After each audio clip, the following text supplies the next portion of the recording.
Yo, what's up? I'm Deeg. This is the Deeg Podcast. I'm here with Preston and Inks, the heavyweights of the Guild Wars creator scene. What's up, boys? Hey. Good. It's going good. Good. Glad to hear it.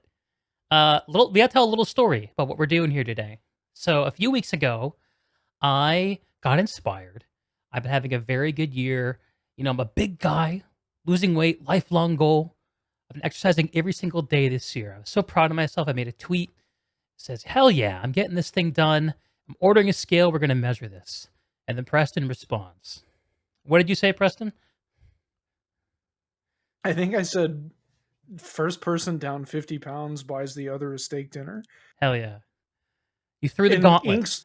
Inks wasn't included in this, and as far as I know, he still isn't. But he kind of is. He wasn't in the original tweet, but we can make a new tweet. We can include him. I think we can include Inks in the steak dinner. You want some steak, Inks? Absolutely. Who doesn't? Let's go. Let's go. So let's talk about this. 50 pounds. What does losing 50 pounds mean to us? Let's start with you, Preston. This is an interesting one because the first thing that comes to my mind whenever I talk to people about the amount of weight I've gained and also lost. So there was an interview with Mike Tyson where he was like, yeah, I lost $20 million or something like that. And the interviewer's like, Mike, that's a lot of money. He's like, no, it's not. And with me, it's 50 pounds. You talk about, yeah, I gained 50 pounds to just some rando anywhere you're at. They don't know what 50 pounds means. That's like a third of another person. Like, that's a lot of fucking weight. It's like walking around with like 3 sacks of flour on your back or something. And also having lost 200 pounds, like in the past, that's about my record where I was down from. Damn. That's a lot of, like, that's an was amount that of weight intentional or were you sick? Like, what was the story there? Oh, no, that was very intentional. I was very angry and I was very tired of being overweight. And so I lost 200 pounds in like a year and a half. And, you know, things were getting better and better and better. And then they stopped getting better. And then I started to not feel so great and realized, shit, well, Little Caesars has large pizzas for $5. It's always then there. It ended. It's always there. What about you, Inks? 50 pounds is quite a bit. I think I'm about 250 pounds right now, give or take, when we started this. Now, I started about, I think, a month later than you guys, or at least a couple of weeks. Yeah. But I'm about 250 pounds. I've been more than that in the past. But getting down to 200 pounds, for me, would be my ideal weight, give or take. So if I could lose that 50 pounds, regardless of whether I win or not, I don't, that doesn't matter. Getting that 50 pounds off would put me more or less in the weight area I want to be in for my height. Cool.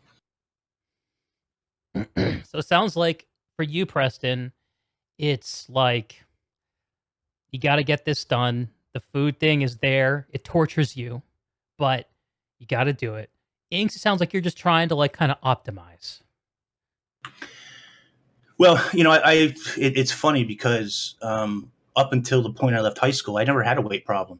I was thin, actually. You grew up thin? What about you, Preston? You grew up thin? Kind of. I can tell you the exact point that I started gaining weight. It's funny because I know mine as well. Yeah, it's weird. I was really skinny, and then in 3rd grade, my teacher read us a book about this kid that went camping and he bought hot dog buns, but he didn't buy hot dogs, so he just ate the buns. And I thought, whoa, I bet hot dog buns would be really good by themselves. They're sweet. So I went home and ate all of the hot dog buns. And I thought, wow, bread's a trailblazer. Really delicious. Yeah, and then I never stopped eating bread and gained a shitload of weight. Oh, that way, basically. Yeah. That's Sorry, beautiful. Inks, go ahead. No, it's fine. I was both, I guess, lucky and unlucky as a kid that I grew tall fast, which created a lot of problems in my legs as a child, but it also meant that I was always skinny. And so when I graduated high school, I was 17, almost 18. I was 170 pounds, and a good deal of that was muscle. from hitting the gym. I was an athlete playing football. I got a scholarship. But after I left high school, I stopped going to the gym.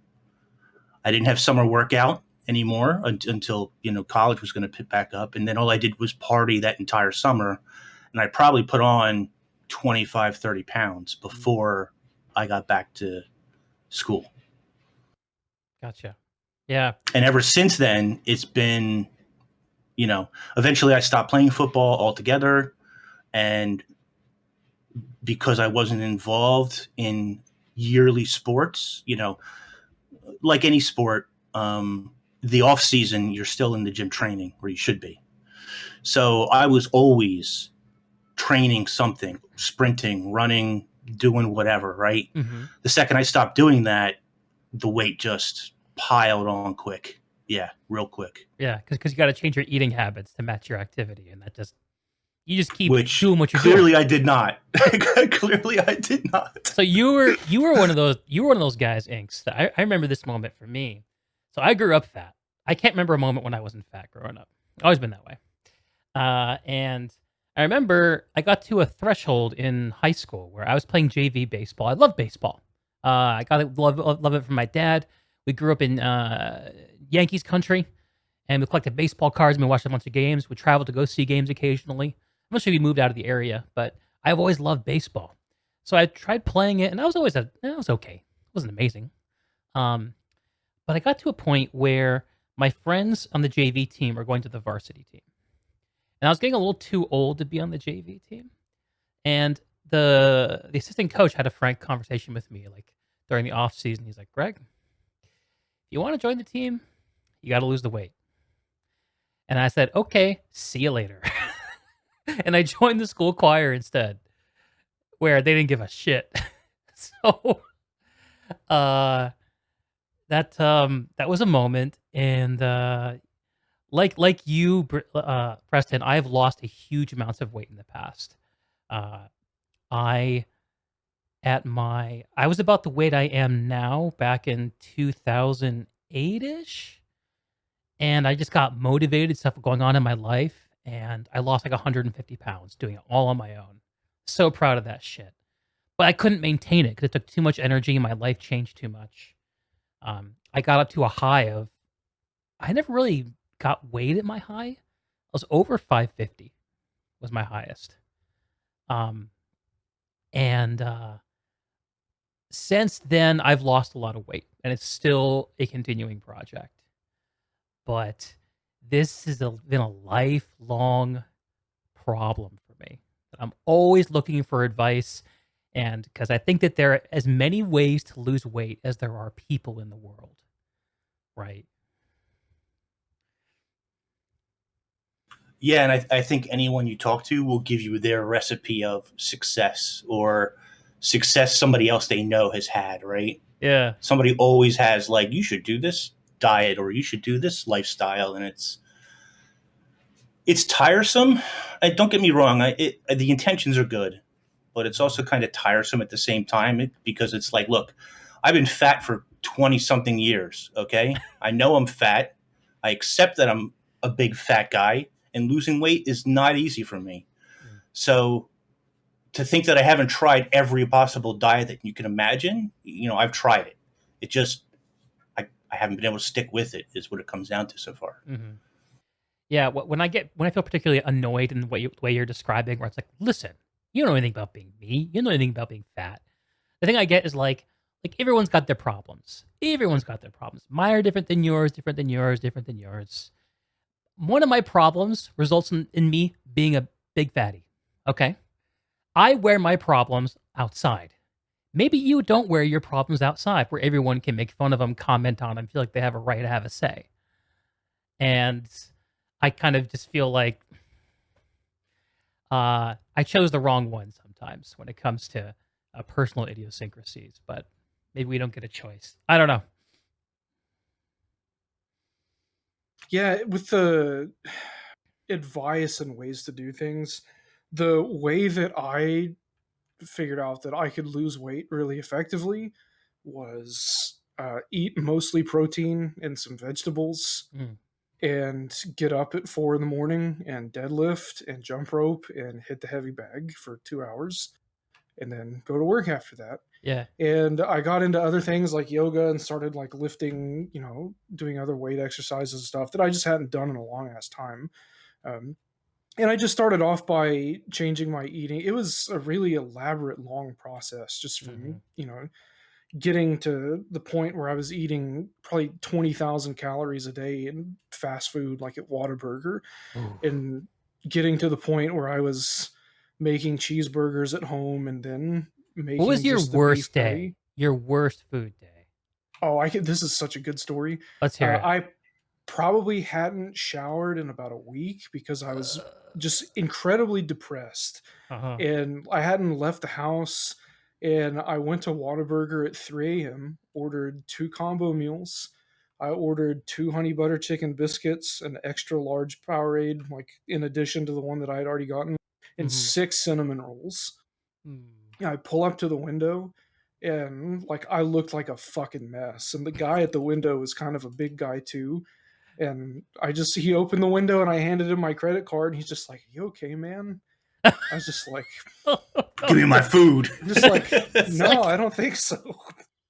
That was a bizarre, just surreal experience. That That's made me a question moment, a lot of man. things. Yeah. Why do you think, what inspired him to say that? I probably looked worse than I thought I did. And I knew that I didn't look good, but I apologize. I'm laughing because it's relatable. Do you know what I mean? For me, it's relatable. I've definitely been in that situation where, you're so depressed. It's disgusting. It really is. And it's embarrassing to talk about. But yeah, I've been in that situation where, I don't shower for long periods of time. I don't go out of the house. I don't leave the house. I don't go out of the house. I don't do anything. I don't have a regular 9-to-5 job like most people. I haven't in years. I've had the kidney complications, so I don't necessarily go into public a whole lot anyway. But I'm laughing because it's such a relatable, messy situation to be in that I can empathize and sort of laugh along with it because of how relatable it is to me. Yeah, and just that was more or less probably that moment was my starting point. And then over the course of about a year, I spent the entire time focusing on just getting myself to eat better a little bit at a time. Instead of going out to like a fast food restaurant to get a burger and fries, I'd go to the store and buy frozen fries and get stuff to make a burger. I would go home and make it myself. Yeah, and take control of the ingredients. That's a huge little improvement. bit at a time. Yeah. And then whenever I found an eating pattern that worked, which is mostly vegetables and protein and stuff like that, and I just started walking and eating that, and weight started to just drop off. And then I started working out harder, started eating a lot more strictly, and I really just enjoyed it. I enjoyed getting in shape. I enjoyed feeling better. And then I moved for an employment opportunity. And I was just talking about myself one day, and it's like, yeah, here's a picture of what I used to look like 2 years ago. And everybody's like, what the fuck? I looked pretty good at the time. And all of a sudden, like the girls in the office are like, whoa, how did you do that? Can you give me a tip on how to lose some weight? I want to lose some weight. And the CEO, it was a small little insurance agency. The CEO was like, dude, nice. You and we got to go out sometime and drink and talk about this. And I'm like, and he ended up hiring a personal trainer that taught him how to do yoga and really opened his mind and, got him off on this shit. And so the trainer was expensive. He paid for me to go see the trainer for a month. He's like, I bought a month for you to go see the trainer. Holy You shit. can say no if you want, but it was $2,000. And, I don't really want to just waste $2,000. And I should have just let him waste the $2,000 because going and seeing the trainer, what it did is it just allowed me to go try things that I knew weren't going to work, like doing yoga for 30 minutes and then doing CrossFit and feeling good about myself afterward and going eating sushi and a burger or something. Like, no, that's not going to accomplish what I want to accomplish. I want to get up and I want to ooga booga in the morning like a gorilla. And I want to go look good and I want to see my muscles in the mirror. Like fucking yoga and eating cheeseburgers and sushi and doing CrossFit's not going to get me there. But and then there's more to it other than that, but that was kind of the phase of me listening to other people, and whenever I just give advice to people about weight loss, and this I think is probably the best advice that I could give. When you find something that works, just do it and don't listen to anybody else. Just be polite, just tell them, sorry, I'm not interested. This is working for me. This is effective. Mm-hmm. I don't need you, and just keep going about it yourself. Mm-hmm. Yeah, boy, I resonate with that. Like the time when that I lost the 150 pounds like a decade ago was just entirely me. Just like I know exactly what I need to do. Gonna not eat junk food. I'm gonna moderate my portions. I'm only gonna eat real food. Not processed junk, not fast food. And I'm just gonna go ooga booga, like you said. I did that every day. I did that every day. I did it to the point where I had to slow down, go be there for hours a day. Also, at a time where I had a lot of time to throw out that kind of stuff. But I had an experience actually that happened to me back in 2019, where, and this is when I was at my heaviest, where I got sick and I had to be on antibiotics for a little while. And because I was on antibiotics, I had no appetite whatsoever. And my wife, who was dealing with her own health issues, was trying a keto diet to deal with what she was going through. And she was like, do you want to do this with me right now while you're sick and have no appetite and just start a new habit and see how it goes? And I had the same kind of reaction that you described, Preston, where it's like, I know what works for me. I know what works for me, woman. Don't you tell me what to do. But I was sick, and I honestly, I'm a pretty open-minded dude. So I said, okay, let's try it. And the keto diet was miraculous for me. I lost like 100 pounds, without hardly any effort. And I was also going to the gym at the time. So there are a couple things going on there. But I was surprised at how well keto worked for me, and also surprised at how little it worked for my wife. Thankfully, she ended up figuring her shit out. It just took a few more iterations. But one of the things I try to do these days still is try it. I don't try to do keto anymore because it's the energy it takes is not. It doesn't line up for the way the rest of my life is. Like I don't have enough energy left over to devote to it. But maybe that'll change someday. But I do try to minimize carbs, and I do try to do keto-like stuff in my diet whenever I can. And it taught me that it's not just like how much of what you eat. It's also like my body needs things that are not related to like the number of calories necessarily. Like there are some kind of foods that really agree with me, some that really don't. And the more I eat, the more I minimize the stuff that disagrees with me and maximize the stuff that agrees with me, it's not only helpful for weight loss, but everything else is better. My sleep is better. My energy level is better. My attentiveness is better. I'm able to exercise better. I feel more. My libido is higher. There's a whole bunch of stuff to eat well, and it's hard to figure out what works for you. Yeah, no, go ahead, keep going. I was gonna say one thing that doesn't work for me is eggs in the morning. I was talking to you about this the other day, Preston. Yeah. My wife loves to do eggs in the morning, like for breakfast, and I love to join her. But every time I do it, it's just like a one-way trip to the bathroom. All lunch, I'm just out, down for the count. I can count. It's a reliable thing. There are also a few like go-tos that I've had that seem to be the right thing. Like I would do these pre-made chicken salads from a grocery store we shop at, and eventually I started feeling sick at the same time every single day. Then I realized it was like an hour or two after I had that salad every single day. I was like, "Oh shit, I can't eat this anymore. What's wrong with this? Why isn't this working for me?" I still don't know what's wrong with it. But you just gotta cut the bad out. I used to take anti-diarrheals before podcasts because I wasn't sure I was going to be able to get through it. But now I stopped eating stuff that makes me do that, and I don't have that problem. Knock on wood. What? You just what need like? a gamer chair. Oh God. Ugh. Gross. Ugh. What food habits have worked for y'all? You talked, Well, Preston, about a lot of protein. What about you, Inks? Go ahead. So I'm not really on a diet per se. I've Okay. just cut everything that I eat down to very basic, whatever. Like I haven't changed things that I'm eating. For example, the other day I had donuts. Not a healthy food. Probably shouldn't be eating them. Let's be honest. But I really wanted plain. First of all, I eat plain donuts now. For some reason, at 42 years old, I hate things on my donut. I don't know why.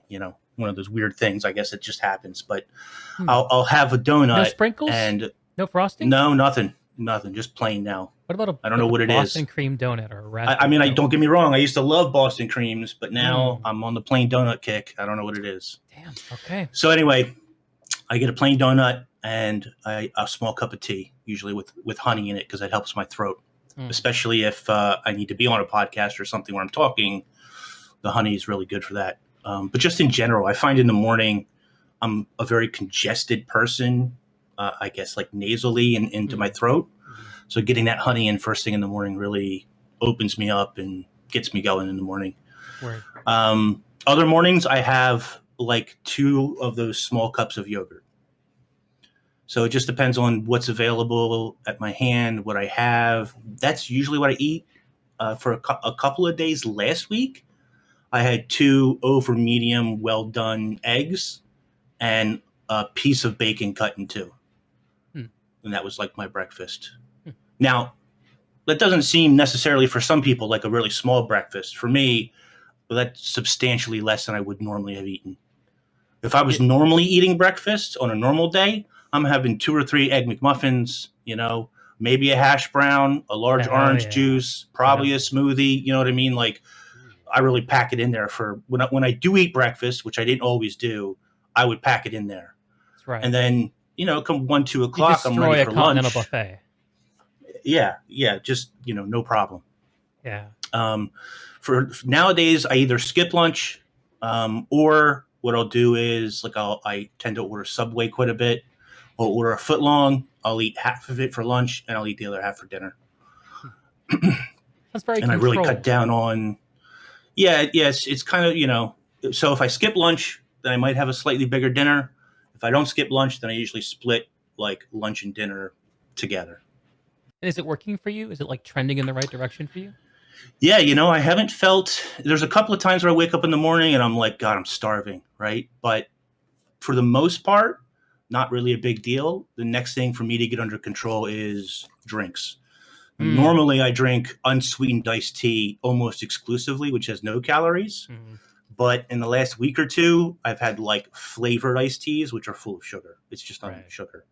So that's no good for me. I've kicked the pop or soda habit for the most part. I have 1 mini can once in a while, maybe 2 in a day. Any more than that, my gut can't handle it. It just tears me up inside. But anyway, I got to kick the sugary drinks and be straight on. Ideally, I need to move to like a lemon water or something like that, like natural water with lemon or something. Like I need to kind of kick the tea a bit too, because I drink way too much tea. I don't think that's probably not good for me either, even though there's no calories.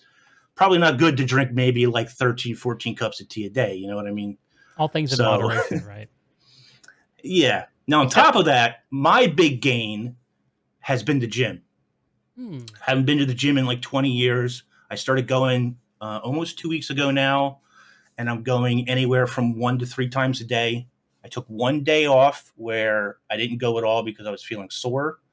Now, here's the thing to keep in mind, too. I say, like, most days I go 3 times a day to the gym. I usually hit the gym at 4 a.m., and I hit it at noon, and then I hit it, like, right now would be an ideal time, like 8 p.m., and then I go to bed. But the gym is 5 minutes. It's downstairs from me. It's a community. It's a very small community gym. There's only ever like 3 or 4 people in there in the afternoon at most. So, and I have access to it 24/7, so I can go whenever I want. That's really cool, man. That's a huge. It's huge. It's huge for me because I can go down and usually, and to be fair, I work out for 40 minutes to an hour at most.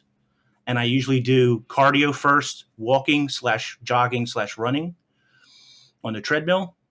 And then I usually do arms and legs or a combination of that sort of thing.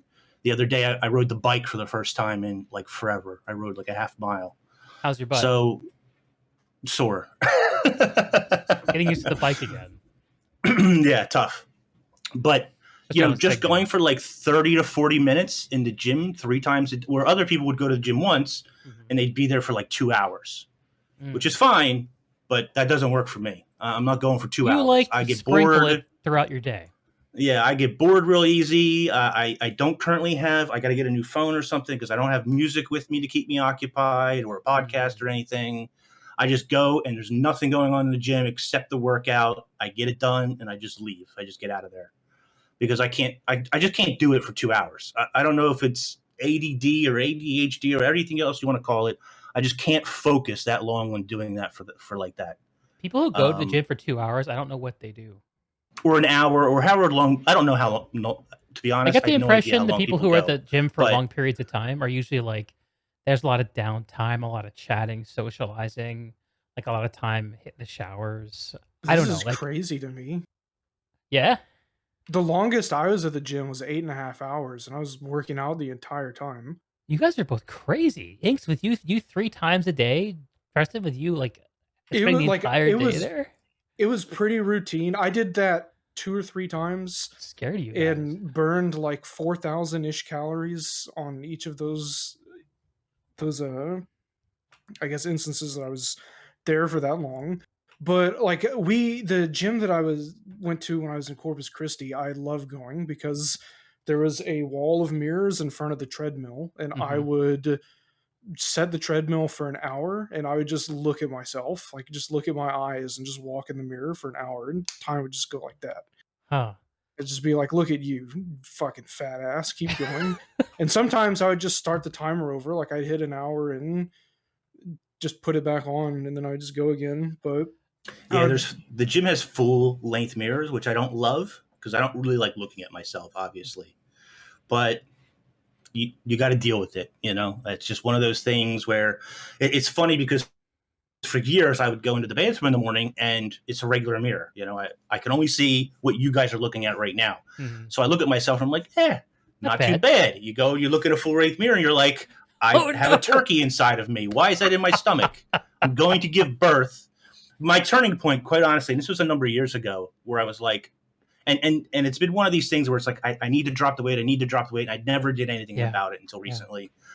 But I went to PAX East for the first time when Heart of Thorns was getting ready to release. Brazil's laughing because he's seen the picture. I think I posted it recently. I saw it too. You did.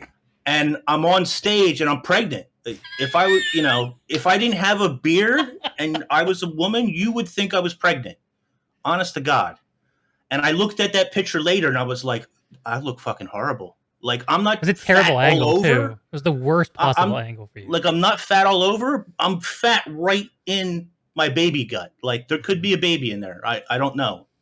I could be growing a baby for like the last 7 or 8 years or something. Long gestation. It's going to come out a teenager. So, but it's terrible. You see that you don't normally see yourself. At least I don't normally see myself in full length. Yeah. So when I get a look at full length, I'm like, God, this is awful. This is terrible. This is not good. Yeah, I've got some photos like that of myself floating around. Nothing at a gaming convention like that. But man, I feel that. You see those pictures of yourself, and it's like, fuck. Like, I knew it was bad. I didn't know it was that. And if I'm thinking it's bad, I know everybody else in the audience is thinking this is bad. Even the nice people, even the really nice, sweet people are thinking, God, this guy is fat. There's just no way around it. Yeah. That's going to the gym. I like to go in a corner by myself. And the gym that I go to now, I hate going to it because there's no mirror for me to just stare yourself right down. In my eyeballs whenever I'm on the bore lasers into your own skull. Yeah, I have to fucking look across the whole gym, and I'm just like see people walking around and talking to either. I'm just like, I don't fucking want to be anywhere with you. I want to be in a corner by myself in my own little plane of existence. And so I'll just walk on the treadmill for 20 minutes to kind of get my heart rate up from just where it would be if I was sitting down. And then I'll go into the heavy bag room into a corner and if the lights can be kept off, then I'll turn them off unless somebody else is in there, and I'll just hit that for 40-ish I like minutes that to an too. hour. It helps me like focus when the lights go down. I'm just Yeah. like you're kind of helps you get into the zone, you know? Yeah, and I've been I've started I guess maybe 2-ish weeks ago.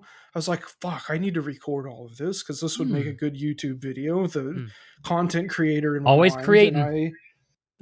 I fucking go in, like I take my camera and like a tripod into the gym and set it up in a corner. And I was recording myself hit the heavy bag, and I have a full length mirror in my closet, and like I was recording my body in different angles and shit. I'm just like, I fucking hate this. I hate this. I hate everything about this. I hate seeing myself. I hate watching my, because I wrestled for 6 years, and like I was a rowdy little kid. I've been in fights here and there, and then when I was working out in Corpus Christi, the guy that I worked out with was a boxer. He boxed in the Air Force and other places too. So he taught me, and I picked it up pretty fast. And I used to know what I was doing a little bit. Like I wasn't an expert, but now fucking I have 100+ extra pounds on me, and it just sucks to move around. It sucks to keep my Oh legs man. going, sucks to stay on the balls of my feet, and I can keep my hands up because you get hit in the face once. Your hands don't ever come down after that. It's funny how you build that muscle memory, but yeah, it's everything sucks. Moving sucks. It all sucks. Fucking sucks. All of it. That was one of my big motivations to get this shit figured out. Cause I got to a point, man, where I was like going from like the from being seated in one room to being seated in another room was painful for me. Going grocery shopping was hell. Dude, I dealt with such an enormous amount of back pain, purely inflicted by the weight and the fact that I was in dog shit shape and doing what I love to do is sitting on my ass all day, working on my ass because I work in tech, playing on my ass because I'm a gamer. You know, I'm not like an extrovert. I'm not going out to do social events even pre-COVID. I just ah that sucked so bad. And that was the best thing for me about that keto experience I described to y'all. That was kind of a fluke. I healed of my ailment, and then I lost a bunch of weight. And the fact that the weight just came off meant that the pain in my back started to be diminished. And once that happened, it was easy for me to be up and being like, "Yeah, I'm going to exercise." The shitty part is when you get into those negative reinforcing cycles with this shit, right? Where the pain prevents you from doing the things that would solve the pain, and Yeah. that is hell. I've That is been hell. uh, I've been tweeting a lot about going to the gym and stuff on Twitter lately, and even for depression days for me. Um, if I have a bad depression day, it wants to stop me from going, and I'm like, I can't, because I know me. If I don't go, that's it. It's You're done. I done. won't go back for months, if not years. I won't go back. I have to go every day, at least once a day. I have to be in that gym. Otherwise, I've broken the cycle, and it's over. And I yeah.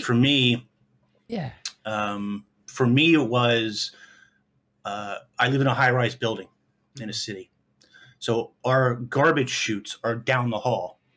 Now I'm talking 15 feet.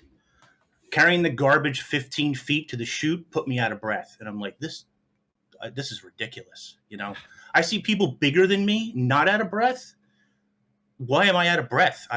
Obviously there's terrible things going on in my body that I'm out of breath walking 15 feet. Mhm. And that was definitely part of the motivation as well. It's just, for me, it's getting out of that depression zone, pushing through the depression to try and get myself to do something Yeah. and try and establish some sort of habit that I'll follow through on, which is really tough. Yeah. You know, it's funny you brought that we're talking about the depression stuff. Um, I'm glad I'm not the only one who's had that I can't go to the next room without being out of breath experience. How horrifying and embarrassing that is. Ugh. Um, but I think one of the things that helped me turn the corner on being active every day was I kind of stopped thinking of it as working out. This is kind of weird because I used to love to do what you describe, Preston. But you get up, you ooga booga, like high energy, high intensity, high focus, fuck the world, fuck myself, fuck everything, right? You just get it all out, pure anger mode. But I got to a point where that kind of energy is almost never available to me during the day. I just don't have that much energy to be that pissed. And if I'm not that pissed, I can't make myself do that. So how do I do something every single day that I can do? Well, I saw a podcast somewhere, one of the people talking about sleep.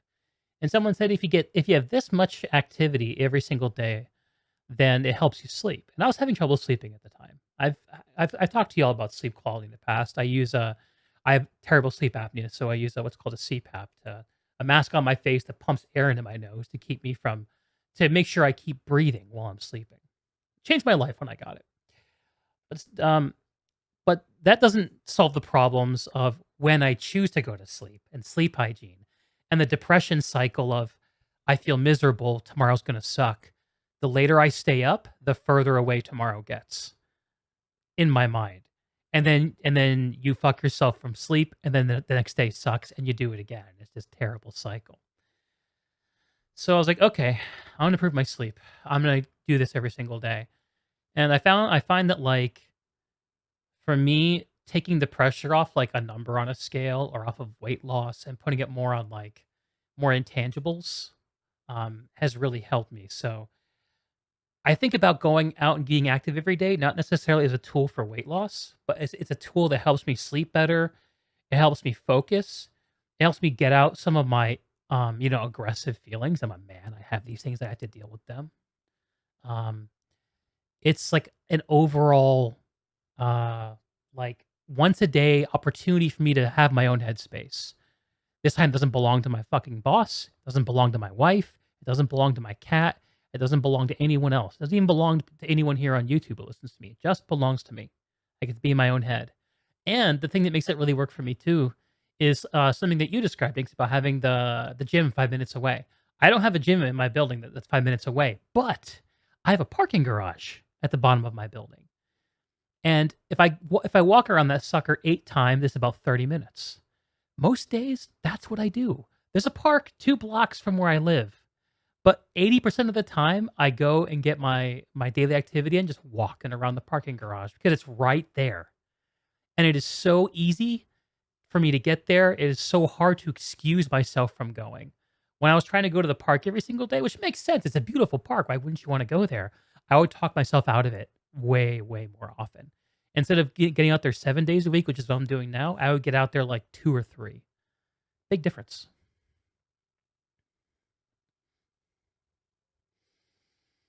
That's been, well, yeah, I've been in positions where I've had weights out in the garage. I had my YouTube channel from back in the day is gone, but there was a point in time where you could watch videos on it. And there was this segment of a while where I had a treadmill literally right fucking behind my desk in my bedroom, in the middle of the room. There was no room for anything else in my bedroom. The treadmill was fucking huge, and it was there. Yeah, they're huge. And I got to the point where I wasn't even using that. I was like, yeah, I don't care. It's really, it is, I take a step out of bed and my feet are fucking on it. You can't be closer to that. Yeah. It's there. And I was like, I hate walking. I don't like this. Like, I would just find a reason not to do it. Yeah. And for me, my usual just kind of passive state of existence is slightly kind of annoyed, probably. And it's really easy for me to get from that to being just like fucking mad, just like that. It's my dad's that way. My uncle's that way. My grandpa is that way. My grandpa was fucking like 85 years old, and there was an issue with the roof. And his wife was like, you got to call somebody out to fix the roof. And he's like, no, I don't. I can get up there and fucking fix my roof. He fell off the house and he survived it because he was just, angry. Too angry to die. Yeah, the whole like right half of his body is just purple and black. It's just one big bruise. And he's just like, yeah, fucking stupid roof. When I built that back in 1999, I didn't know what I was doing. If I could build that thing now, I'd make it right. It's just like, all right. The guys in my family are just really angry really easily, I guess.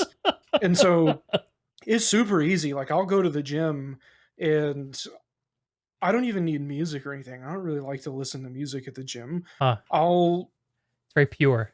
Both of I'll you very just pure. hang out and then I'll think I'm gonna go hit this bag and then I just go hit it and I can just boop. I'm kind of in the angry mood You now. just flip Here we into it. go. Easy.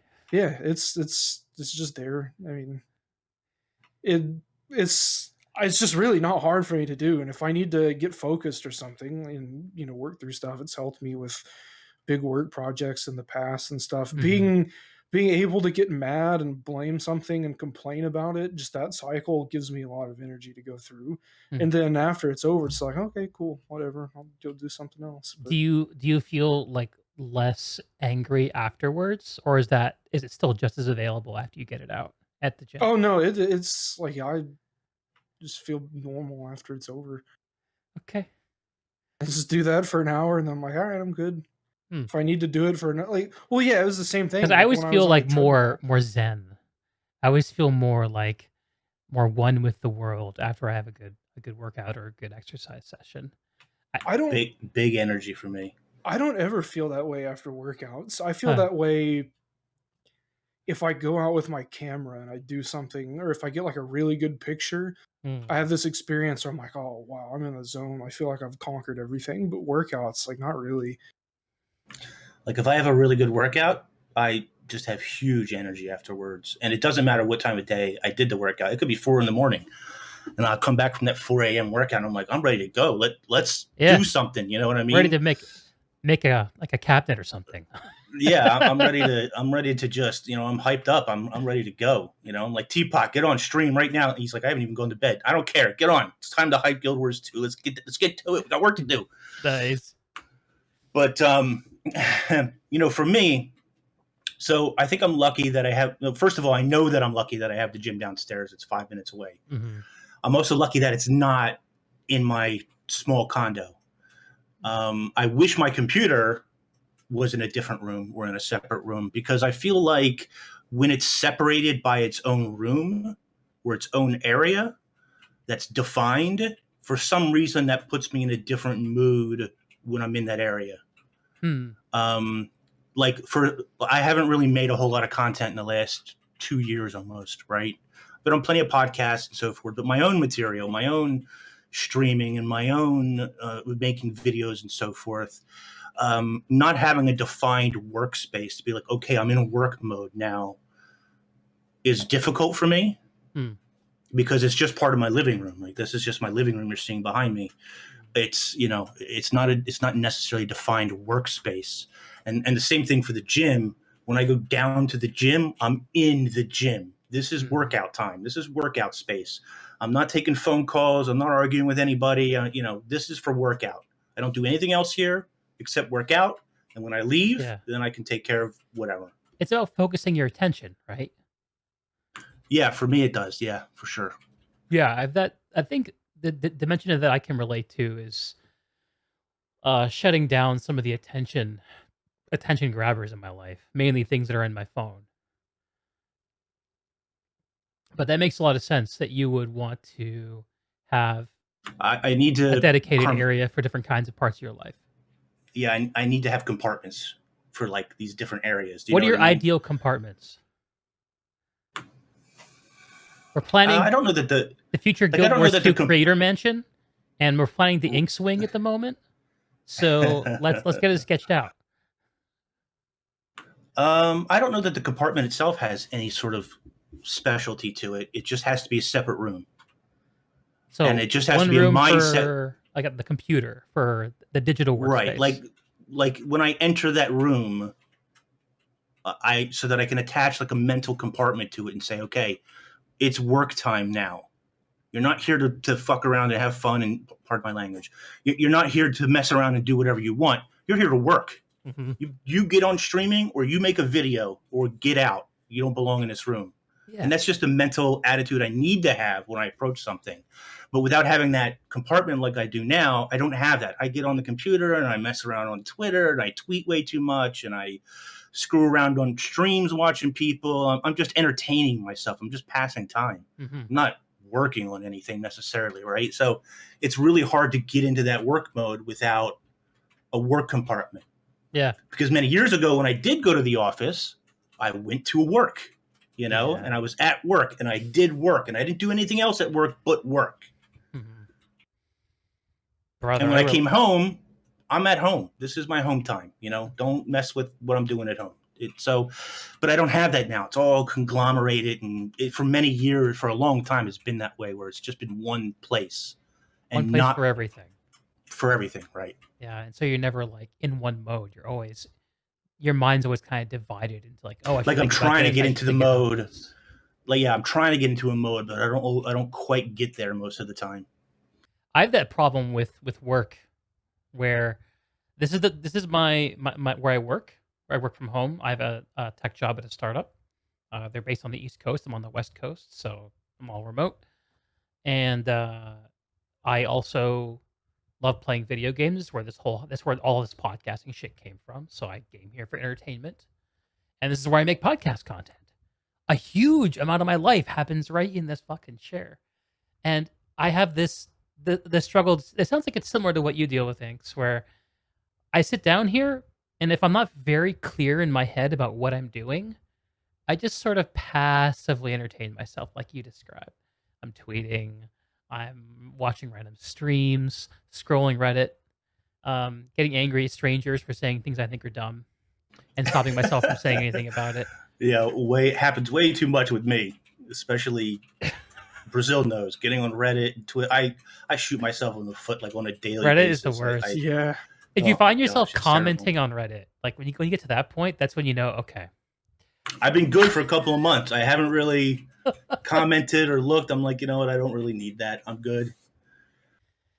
But and then the other thing, somebody made a comment. One of my friends and one of my longtime viewers made a comment. Normally, so I don't know about you guys, but I'm usually invisible when I log into Guild Wars 2. Okay. Because if I'm not invisible, somebody is, and I don't mean this to sound wrong, but it's going to sound wrong.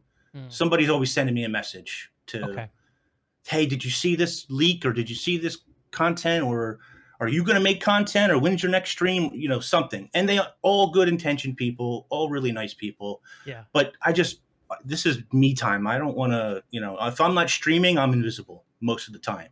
Sure. So more recently, I've been logging in as busy, which stems the tide, but not really. But the other habit it's revealed to people is that I will log in and out of Guild Wars 2 like 50 times a day. Huh. I'll start it up for 2 seconds and just say, who's online? Oh, Brazil's running Stronghold of the Faithful, and Nike is in Octavine and whatever, right? Okay, I log back out. Then I'll log back in 10 minutes later. Okay, who's doing what now? No, I'm not interested in doing any of that. Log back out. Log back in. I need to check the auction house, so let me see if I made any money. Okay, that's good. Reinvest. Okay, log back out. And I'll do that all day long, like 50 times a day. Fuck. And so somebody's seen me doing this because I was busy and not invisible. And they were like, are you okay? I just seen you log in and out like 10 times in the last 1 minute. And I'm like, yeah, I'm fine. It's my normal habit. I don't know what to say. Do you think are you okay with that, or is that something you're trying to change?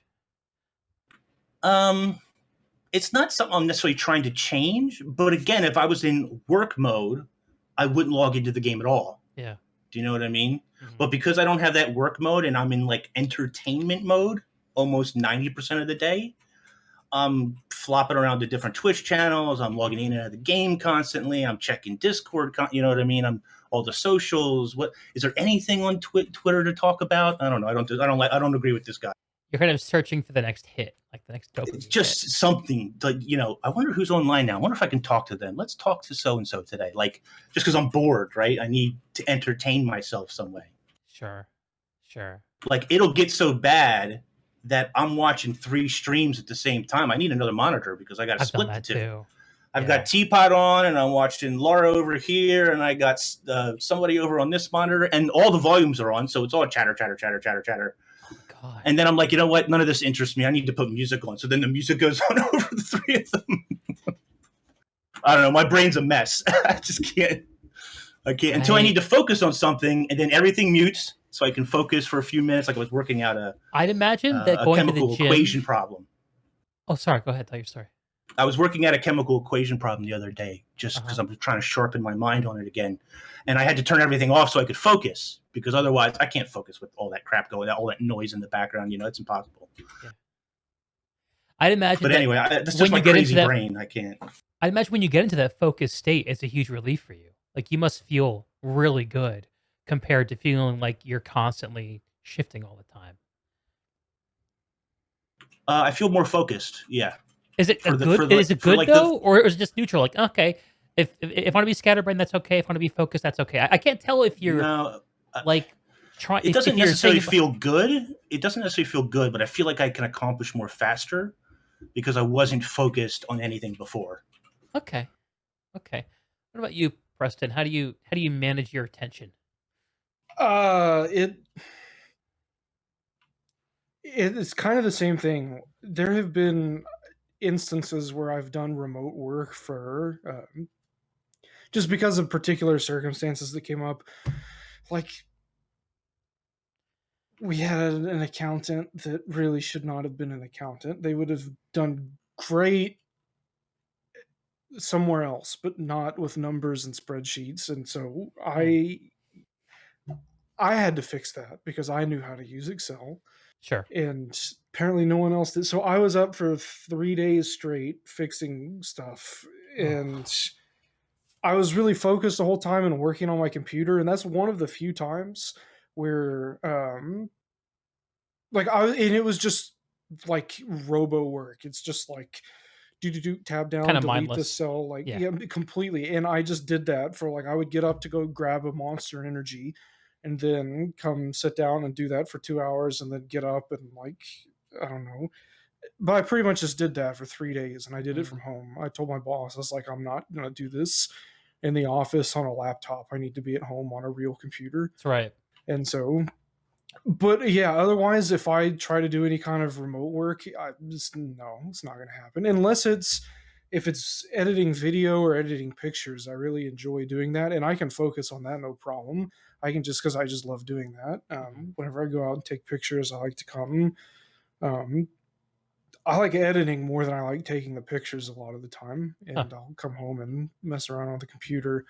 If I'm working in Premiere Pro in After Effects, I'll have After Effects on 2 screens and Premiere Pro on 2 screens. And I'll be doing stuff with a linked file in between them. Or when I was really into digital art for a while, I just have Photoshop and After Effects and shit going all over the place. I can get focused, and that's not a problem. But if it's work, whenever I was doing photography on my own, like freelance stuff or work for clients that I meet here and there, graphic design stuff, I don't have a problem separating out whether or not if I'm going to be working at home on it. But when I was working doing automotive photography at a car dealership, good luck. As soon as I come home, I'm not gonna think about it. It's done. I can't try to get into that. If I needed to do anything, I would just stay at the dealership for 12 hours sometimes because I wanted to get stuff done there. And I knew that if I came home and started doing it on my computer, it's not going to happen. It's not going to get done. So I would just stay up there and work on it on my laptop or something. But it just kind of depends on what it is and how much, I guess, personal investment I have on it. Because if it's work where quantity is more important than quality, like dealership car photography, I'm not going to be meticulous and spend hours getting up and looking at it like this and then doing some sit-ups and then looking at it while the blood's flowing through my head and from different angles and changing settings just because I'm just going to do it and it's just going to be done in 10 seconds. Yeah, exactly. And so, but sometimes I do, my dad and I have been working on rebuilding the garage and I have a really nice laptop. So I'm going to set up a little recording studio out there and start doing some other stuff. Cool. But I'll probably have that as more of an office and this just as a kind of general fuck around, do whatever kind of an area. Sure. Because I imagine if I start getting really heavily into content creation like I want to do and teaching people how to use cameras and stuff like that, I will inevitably get distracted. Something will happen on Discord and I just need to be in another place that's, not Discord on the screen like I'm used Yeah. to all the time. I'm somewhere else. Yeah, the separation is healthy. For me, Yeah. just like I have to close Discord. I have to close all my other browsers. I have 4 monitors. They all need to be blank. Sometimes I'll just turn Yeah. off all my other monitors except for one to make sure I'm not getting distracted. And it was also confusing. There was a guild that I was in briefly in Guild Wars 2. I think it was right before I moved to Kentucky, and I was doing graphic design. Mhm. And this girl was telling me about how she was playing Guild Wars 2 on her laptop at work. And I was like, what? I'd never think to do that. Hmm. Why would you do that? What the fuck? Like, I'm at work. I'm fucking doing work. Like, I don't care about talking to people. And then that was problematic because at that point, it never occurred to me to just go to work and do And the fuck same off. thing that I would do at home. Yeah. And I had this revelation like, whoa, I can text people on Discord while I'm at work now. Yep. Okay. And that opened a door. And so I started wasting a lot of time. But then that made me realize, well, I'm still as productive as 3 people. Like I could talk about this shit for a long time. I won't, but Hmm. yeah, whenever I was at the insurance agency, the last 3 months I was there, I had another revelation like that. My boss, he kept moving me from thing to thing and having a new idea. I need you to build this. I need these tools to interact with each other. We need to fucking we got to get this going. We got to set this up. And after doing that for a year and a half or what, well, no, not quite that long, but after doing that for close to a year, I was just like, I don't ever finish any one thing. And then we just start something over anyways. So what if I just don't do anything? What if I come to work and do literally nothing for 8 hours? Can I get away with that? How long could I get away with that? And I did it for 3 months and then quit. That I is a kind of probably could have I probably could have gotten away with that indefinitely. I yeah, that is just a risky kind of situation to put yourself in. yeah, I've yeah, I been would there too. I've never had a job where I could get away with that. I was the IT guy. I wish. We outsourced also some of the other stuff to a IT place. I would fix little stuff in the office, or like I did things, Mhm. nothing too crazy, and I would fix stuff if someone would do something stupid, but it wasn't any kind of a really intensive job other than just deciding to, like, having my boss decide we need to do this. We got to become the biggest fucking agency in Texas, and there's this new thing that I found. My boss, my good friend over in San Antonio, told me about Salesforce and this thing that integrates with the phones, and I need you to make it happen. We got to make this happen. We're going to be the best. I'm like, all right, cool, I'll do it. And so, like, I'm fucking around in Salesforce, which is horrible. Oh my Yeah. god, Salesforce fucking Yeah. sucks. And 2 weeks later, he's like, so anyways, my guy in Houston, he told me about this thing, and we're just gonna not work on what the guy from San Antonio said.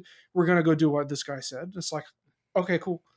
So yeah, those 2 moments were very life changing. I realized that I could just, like, I would never have thought at any point, just I would never have thought that I could just go to work and not do anything.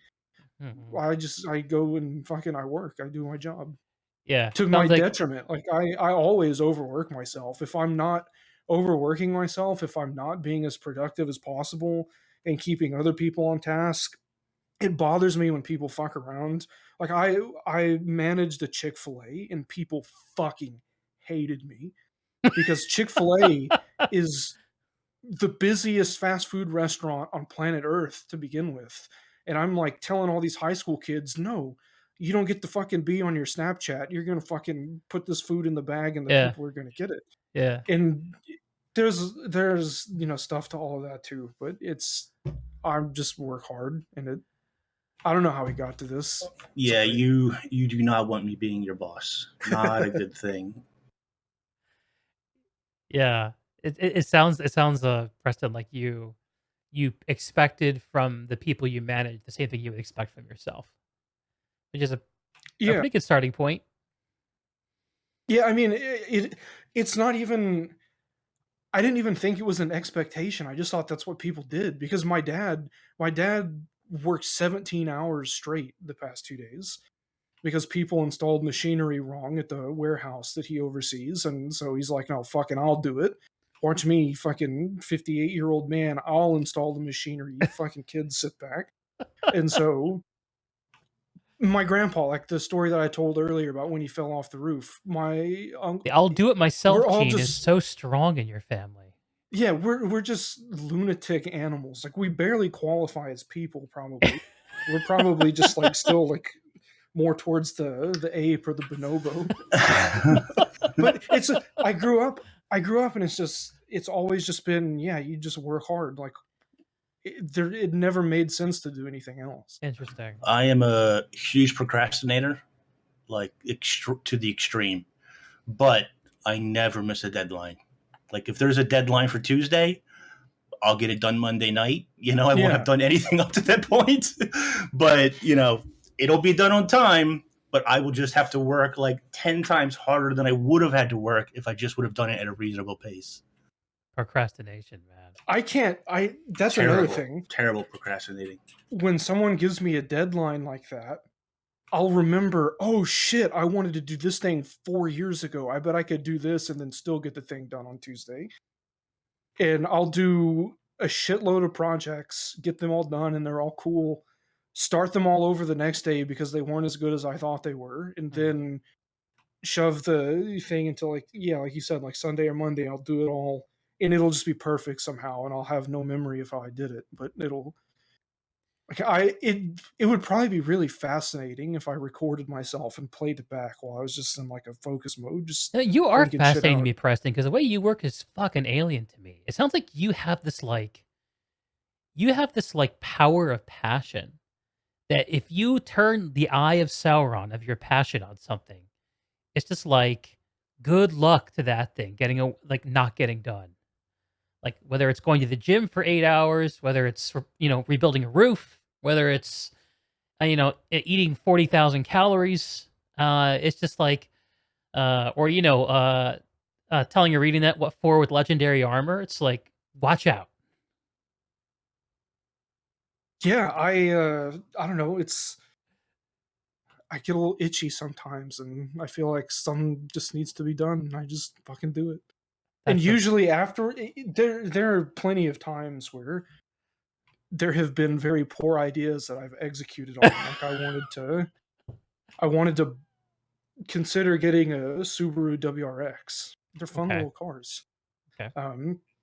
And I discovered that during COVID, you get to test drive cars by yourself because the sales people can't go with you. True. You can't distance in the car. And this was before the vaccine. So I was test driving the Subaru doing 115 miles an hour in a 35 and then got pulled over.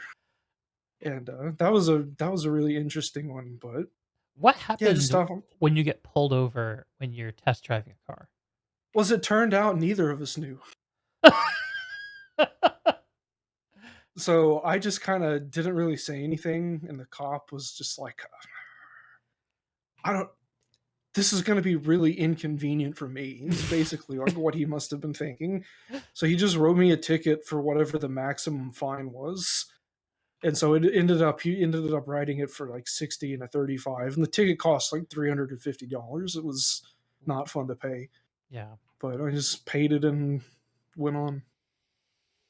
I don't know. Yeah. Interesting. Yeah, my attention is always a huge problem for me. So the idea that you could just get passionate about something and pound through it is amazing to me.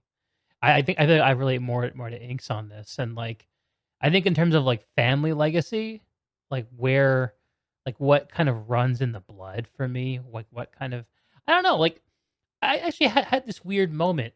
Um, so what you described with was it with your uncle with the roof? Is that who that was? Who did that? My grandpa, Your grandpa. Sorry, your he grandpa. fell off. Yeah. Yeah, yeah, it's just like kind of get angry and taking responsibility, right? I'm gonna do this. I'm gonna take responsibility for this thing.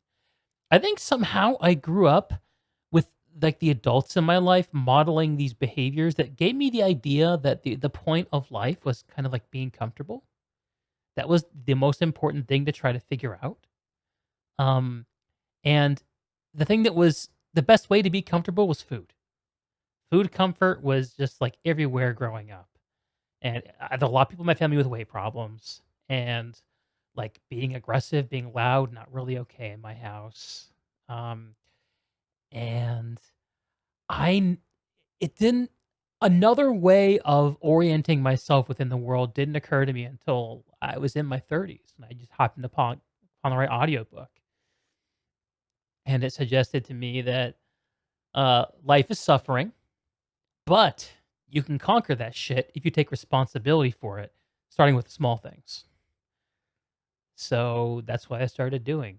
And the idea that taking responsibility for the shit that's going wrong around you will save you and the people around you never having occurred to me. Like it's so interesting to me that that behavior would be sort of automatic for you or for someone in your family, Preston. But for me, it's something I had to learn in a fucking book in my 30s. It just blows my Well, mind. yeah, this is also something that a point that I've thought about recently because I decided I should learn how to paint, Okay. and that Why? lasted for about a weekend because I realized that when you paint, like if you make a very beautiful, elaborate piece of artwork, it takes months to do Okay. because you have to fucking do it and you have to wait for the paint to dry. And if you like, there's this whole like process. I'm like, if something takes me longer than a day to get done, I'm just like, this is stupid. Like, Mm. there's got to be a better way to do this. Like, You must why the hate time fuck would gates. something ever take so long? Yeah, like huge projects. When I was doing graphic design, the first week I was there, they gave me work. And they're like, if you can get this done in the next month or so, that'll be great. And I had it finished in 3 days. I'm just Uh-huh. like, here we go. And they're like, but I we had some disagreements because anyways, but yeah, it's like I just everything is like a speed run to me too. Like how the fuck can we get this done as fast as possible? I'll like troubleshoot and like optimize little things here and there. Or Mhm. usually what happens is I'll get frustrated that something takes too long and then I'll think, wait, could this be faster? And Mhm. then if it is, then I'll just, improve it or optimize it. I'll And just that's the get way that you're tired. taking responsibility for the thing. You're saying, "I know what's Yeah. best. I'm gonna fucking do it." Yeah, I just do shit. That's really cool. That's really cool that comes naturally to someone. It's Because to gotten me in a me, lot of trouble. how so? So this is like the design thing too. Like I'm very familiar with Photoshop. I can if you have a problem with it, I can probably tell you how to fix it without being at a computer and tell you what menus to Click click through, here, what click hotkeys to there, press. go to Yeah, the second I could. tab. Yes, I'm very familiar with it, Alright. and so I am being trained by my boss at this place, and she wanted to make a white square with a black stroke or a border. Stroke is a border. And so I'm thinking, okay, this is really easy. Let's see how she does it because there are like three ways that are equally as fast. So what she does is she opens Illustrator, she makes a white square, she makes a black square, puts the black square behind the white square, zooms in, eyeballs everything to make sure that the proportions are like roughly correct, exports it out as a JPEG, and then opens it up in Photoshop. Oh, no. And I'm like, oh my God, what? You've been here for 10 years and you're about to train me on how to do work. And so I was just very belligerent and said, that was really slow. Why did you do that? And like three other times throughout the training, I was just like, why didn't you just press this hotkey? Like, why didn't you do this? And it, to me, it's just like, I'm just telling you, like, fucking, Yeah. why are you doing this way? Like, you should know better. Yeah. But I bet you go it ahead. was very insulting to her. She didn't really like it. And No kidding. I was at that job for a year. In the last 6 months that I was there, I was basically just doing spreadsheet work Mhm. because they got sick of me doing everything faster and also better than them, but also being very critical of how they were doing things. So they just fucking hated me. They're just like, all right, go do spreadsheets in the corner. And I Yeah. was like, that's fine. I can do spreadsheets in the corner. And then just, I don't know. I was just like, I'm going to fucking move to Kentucky. I don't want to be in Texas anymore. Okay. So yeah, and I that don't know what was, Texas has to do with it, but I was gonna yeah. say, like, I bet that it sounds like this is a perennial, I don't know, problem? I don't know if it doesn't sound like you think it's a problem, it's just kind of a funny thing that happens to you, where you run into What? people who aren't able or willing to get on your level, and you find it annoying. Yeah, I guess that's probably fair. It's more that it's confusing. It's just like, wait, what? Yeah. I prepared really hard to get here. I learned a lot of time, and also most of the stuff that I've learned myself. Like I hated school. I taught myself how to do all this shit. I didn't go Yeah. to college. I Yeah. didn't get a degree. Everything that I know is by my own doing. Yeah. And didn't you do things the right way? Shouldn't you know things better than me? Shouldn't you know more than me? I think a lot So of people just satisfy themselves with a basic understanding of most things. They don't really go hard on stuff. You know, like, yeah. I'm sure that there are things out there that you just don't care that much about, Preston, like, I don't know. Oh, plenty of stuff. Yeah. Uh, all we were talking about video games and weight loss. I feel like in that arena, you go hard on both. So I don't know what else to think of as an Yeah. example. We know that you've gone hard on gaming, like that's kind of what you're known for. And losing 200 pounds at almost any weight on your own steam is a huge achievement. And it sounds like both of y'all are just going hard on this. Are you? What is your actual workout habit today, Preston? What do you do now? Me. Yeah. Oh, so today it's icy as fuck, and you don't drive in Texas whenever there's ice. Uh huh. So I just woke up and ate breakfast and then ate lunch, and then I've just been kind of hanging out here. But my routine is I'll go and walk for between 15 and 30 minutes, and then I'll hit the heavy bag. Uh huh. And I've been doing it's some variation of heavy bag work, but what I've started doing recently is working on just form and just drilling the same thing over and over, Hmm. working on footwork. Because when I started out, again, after having not worked out in a while and went to just try to hit the heavy bag, I was gassed after 10 seconds. Sure. Sure. And people that are, skilled or know what they're doing, at least on Can a go for bag a while, workout, yeah, you make fun of the people that come in the room and they hit the bag for 30 seconds and then they're tired, and then and they're suddenly I panting, was hands that on person. knees. Yeah. Yeah, and so that's yeah, I just But have again, been working here on you basic are. I stuff. hear you talking about footwork, talking about going deep. Like you aren't just like for me. I feel like if I was approaching like hitting the heavy bag, I would ask for someone's help. They'd show me what to do. I tried to figure out how to do that. I'm not sure if I'd want to keep going. If I'd sure wanted to go deep, master it, get really good at it. But you do. Yeah, I mean, why would I, like, if there's something that I'm going to do and continue to do it, why wouldn't I just be really good at it? Why wouldn't you get good? Yeah. Uh, Like if yeah. I want to, this is also like Guild Wars 2. Yeah. I'm not a super elite player. Like I'm not as good as I used to be at the game. Mhm. But if I go into a raid group, I want to do top DPS. Yeah. I want to fucking kill the boss on I the first imagine you're try. never the least prepared person. Not usually. It's uncommon if I am, I guess. But Mhm. I've See, it's seen you weird. on I, your. I sort of had a different take. I sort of Go have ahead. like the opposite take. I want to be Uh, the worst person in the raid okay. because I know approximate. Yeah, I want to be the worst person in the raid because if people are worse than me, I can't handle it. I lose my patience very quickly.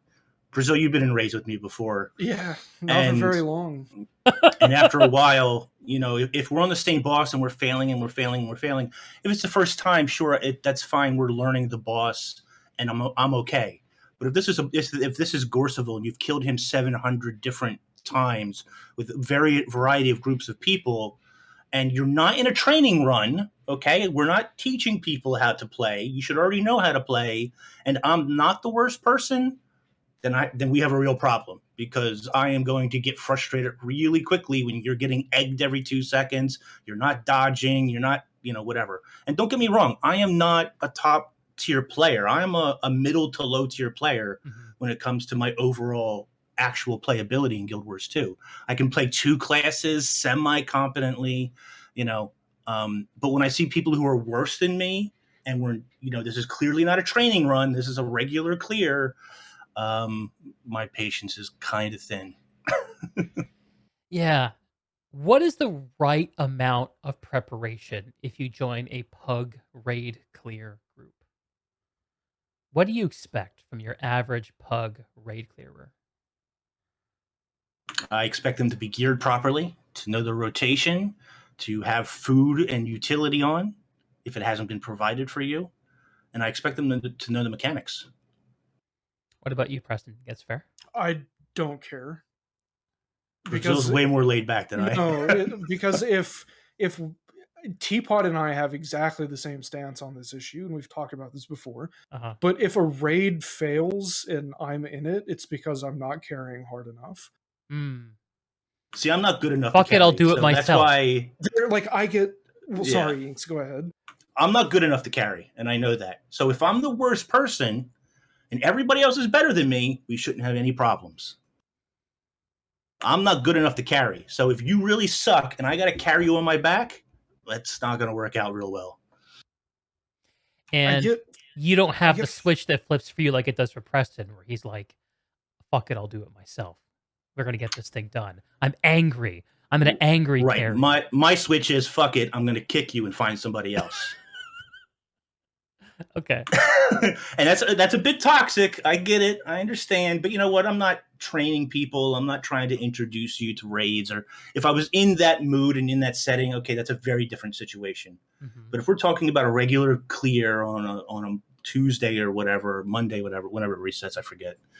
And we're talking about a regular clear with your regular group of people, and they're all effing around and having goofy fun. Don't get me wrong. I love having fun and chatting about nonsense. I mean, I'm great at that, but I also expect to clear the boss in like 2 pulls.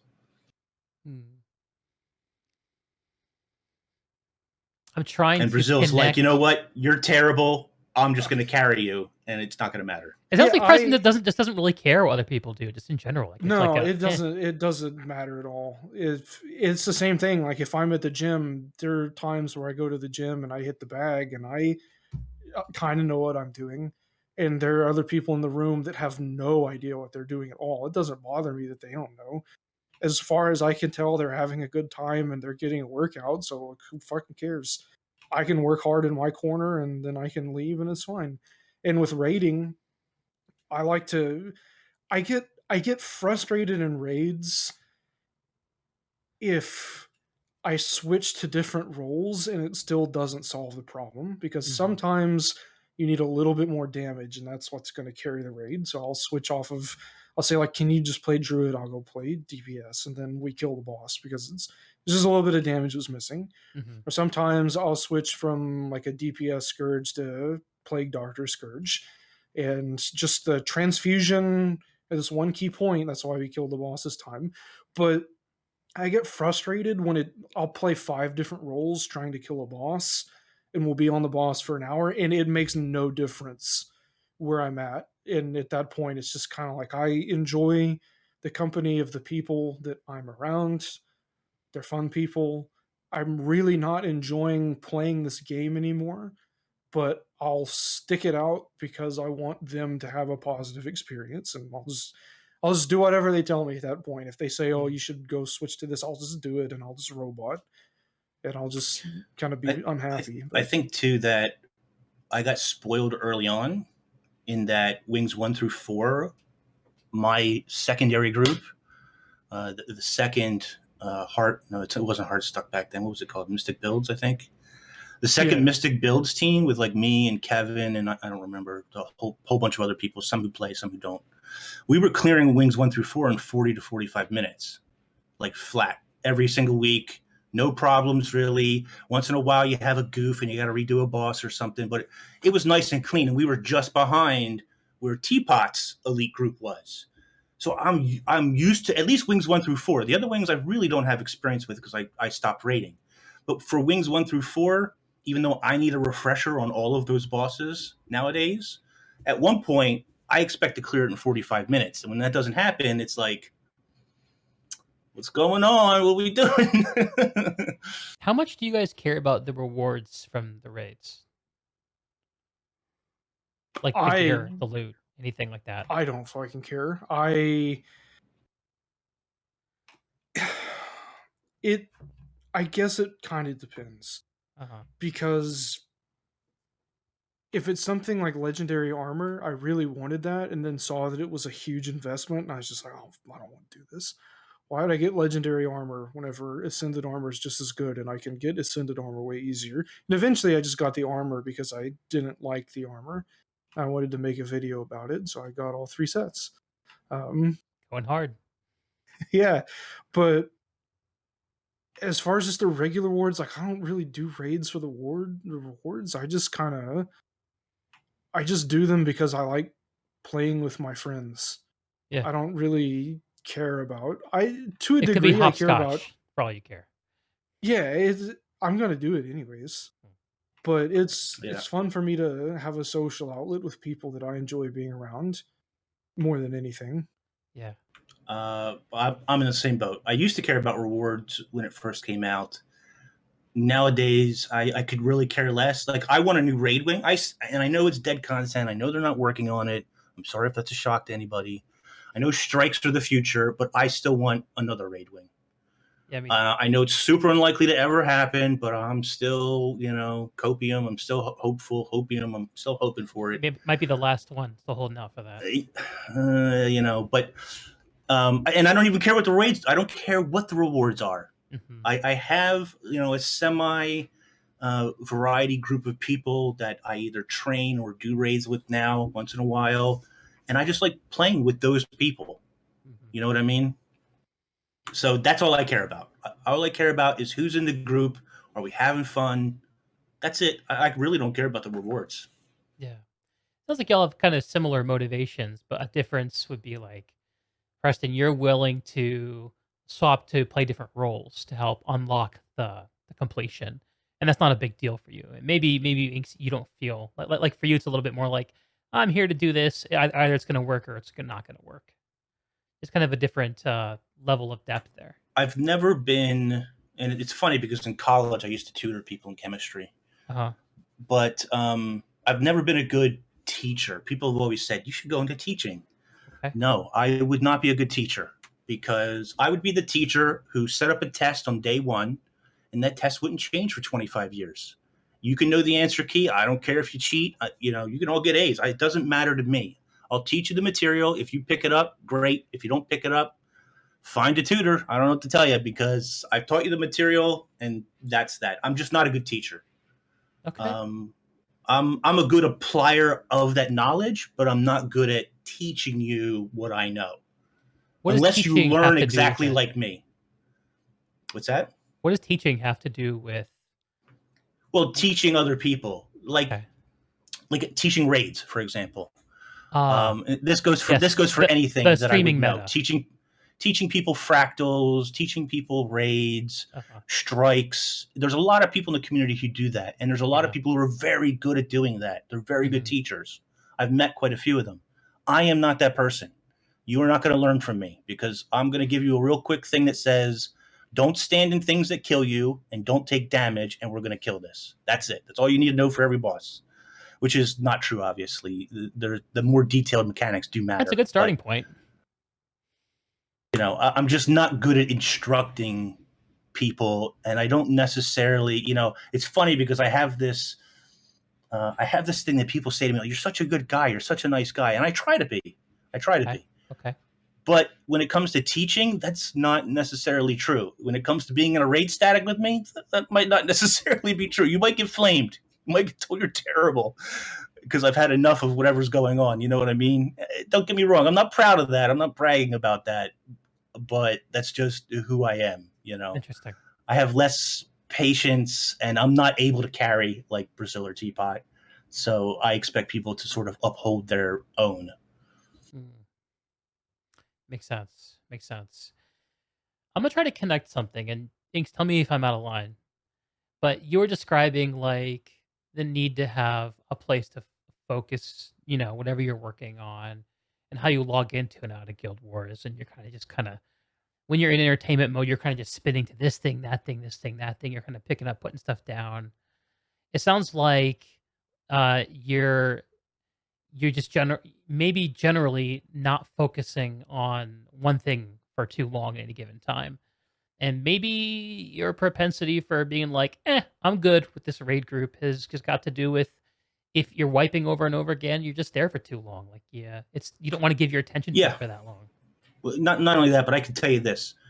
Like, if we wipe more than 2 times, I'm already turning on somebody's Twitch stream to watch something else. Yes, if we have get downtime distracted because you're not Yeah. engaged enough. Yeah, I'm no longer engaged. Once we're wasting once I feel like we're wasting time now, Yeah. I'm starting to watch something else. I'm putting music on. I don't need to hear what you're saying anymore. Yeah, and then it gets worse and worse and worse, right? Because It's not a good thing. Yeah, it's not a good thing. But I get distracted very easily, and it's like, oh, well, I wonder what they're doing. Oh, I died. Interesting. Oh well, who cares? We already wiped 7 times. What's 8? Yeah. I learned this thing about ADHD. I have ADHD. I was diagnosed with it 2 years ago-ish, something like that. I learned that it is um it is a disorder of attention. And what people who have ADHD, generally speaking, are unable to focus their attention consciously, voluntarily on something that they decide in their conscious part of their mind they want to focus on. I have a test tomorrow. I want to study for it. I'm going to make sure I study for it. Yes, there's this show on. Yes, there's this other opportunity that sounds fun. This is really great stream going right now. Oh, someone just put out a new album. I want to listen to that. No, I'm not going to focus on those things. I'm going to control my attention to focus on this. I relate to what you're saying, Inks, because I'm ADHD as fuck. And if I see a good opportunity for a cool hit of attention, my mind is so ready to switch. So ready to switch. I do this thing a lot of people do, I think, with their phones. I'm constantly just bopping between social media apps. Oh, Reddit, Twitter, YouTube, Reddit, Twitter, YouTube. Just always bouncing back and forth. And by the time, yeah, fidget spinner. There you go. I think there are a lot of people, a lot of gamers that do that. I'll never forget the day that I figured out back in the early 2000s that I could connect my TV to my computer with like a cable, and I was like, oh shit, I can have multiple screens. I could like watch a TV show while I'm playing World of Warcraft. This is life changing. This is life altering. I never had to tolerate boredom ever again until I had to eventually figured out that there's something essential about voluntarily tolerating boredom in order to get shit done and, I don't know, get anything done, make something of myself. But I feel like I really relate. This is probably a good question. When you're playing Guild Wars 2, except for maybe the first time that you play the story or something, yeah, do you have the sound on ever? It depends. Usually, if I'm doing something that I'm repeating that I've done before, I might have like some basic combat sounds on, but mostly not. Mostly, I have like a YouTube video going, or a podcast, or a Twitch stream, or I'm talking to someone. Like I'm on Discord talking to someone. Or I'm streaming and talking to my viewers. Streaming, by the way, is a great layer of engagement to add on to this kind of stuff for ADHD folks. Sorry, go ahead. Stream everything. No, just stream everything you do all the time. Right. Always be engaged. It'd be like Ice Poseidon. That couldn't get you in trouble, could it? Never. But so this actually makes me think of another thing. I was really into Guitar Hero when I was in high school. Guitar Hero 3 was new and it was a big thing. And at some point I realized I could not play with the music on and do better because I could just focus on the buttons on the screen. You monster! I was like, oh yeah, the music is completely trivial. I don't need this anymore, and it's just distracting. And so I'm probably like one of few people that had a more positive experience playing Guitar Hero. That is wild. Yeah, I was like, I'll just watch the buttons That and hear should be my on a fingers. personality test. Do you enjoy But Guitar Hero more with the music off? yeah, with usually what I'm doing if I'm playing Guild Wars 2 is I'll listen to the same song or the same 5 songs Mm. on repeat for like 2 months straight. And the only like kind of focus I play with game sounds on just so I can be more engaged with the telegraphs because I pay attention to that. But otherwise, like I just prefer to listen to myself like hit the keyboard or whatever. It's funny you say that because I've got like 10 songs currently that I just repeat. I Yeah. just listen to the same 10 songs again and again and again, like over and over and over. If I'm not listening to music, which I started to do a lot more recently, I've got 1 or 2 or 3 streamers up on the other stream, or I'm watching usually a show I've already seen before, like House or The Office or like something, but it's just running in the background all day, constantly, never stops, is always going. Mm-hmm. I have to have something like, because I never play with sounds on. I do the story for the first time. I put the sounds on for the stream or whatever, and so I can hear the story. Otherwise, I never have music or sounds or anything on in Guild Wars 2 or any game that I'm playing. It doesn't have to be Guild Wars 2.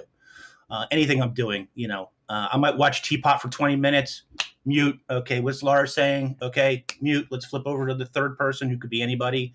All right, I don't care. Mute, back to Teapot. You know what I mean? Or I just let them all blast me at the same time, and it's just like I try to pick out the different whatever. Now, what's it like listening where to all this those leads at once? to, it could give you a headache real quick if you're not used to it. Do you ever like? It sort of overloads your brain. I can feel a tension in the front of my It sounds in the front of hard. my head. I can't. I guess I'm wondering. Like, do you ever like have a moment where they all kind of converge, like a Borg moment? No, Where no, everyone's no. They're having the same always. kind of thing I can happen at always the sort same of time? separate. I can't always keep track of what they're talking about, but I can separate their voices. They don't Okay. converge into one mess. But Okay. I do that because my brain needs that for some reason. I don't know why it needs that noise or whatever. Listening to one thing is not enough. I need to listen to 2 or 3 conversations and try and pick them apart because I get bored of one conversation. Yeah. And sometimes I need to focus, so that's why I mute them on and off. But when I don't need to focus and I'm just like taking it in as white noise, I just let it come. Now, how does this connect to anything we're talking about? Wellness. Well, we were talking about sleeping earlier. I am supposed to use a CPAP machine because of my weight.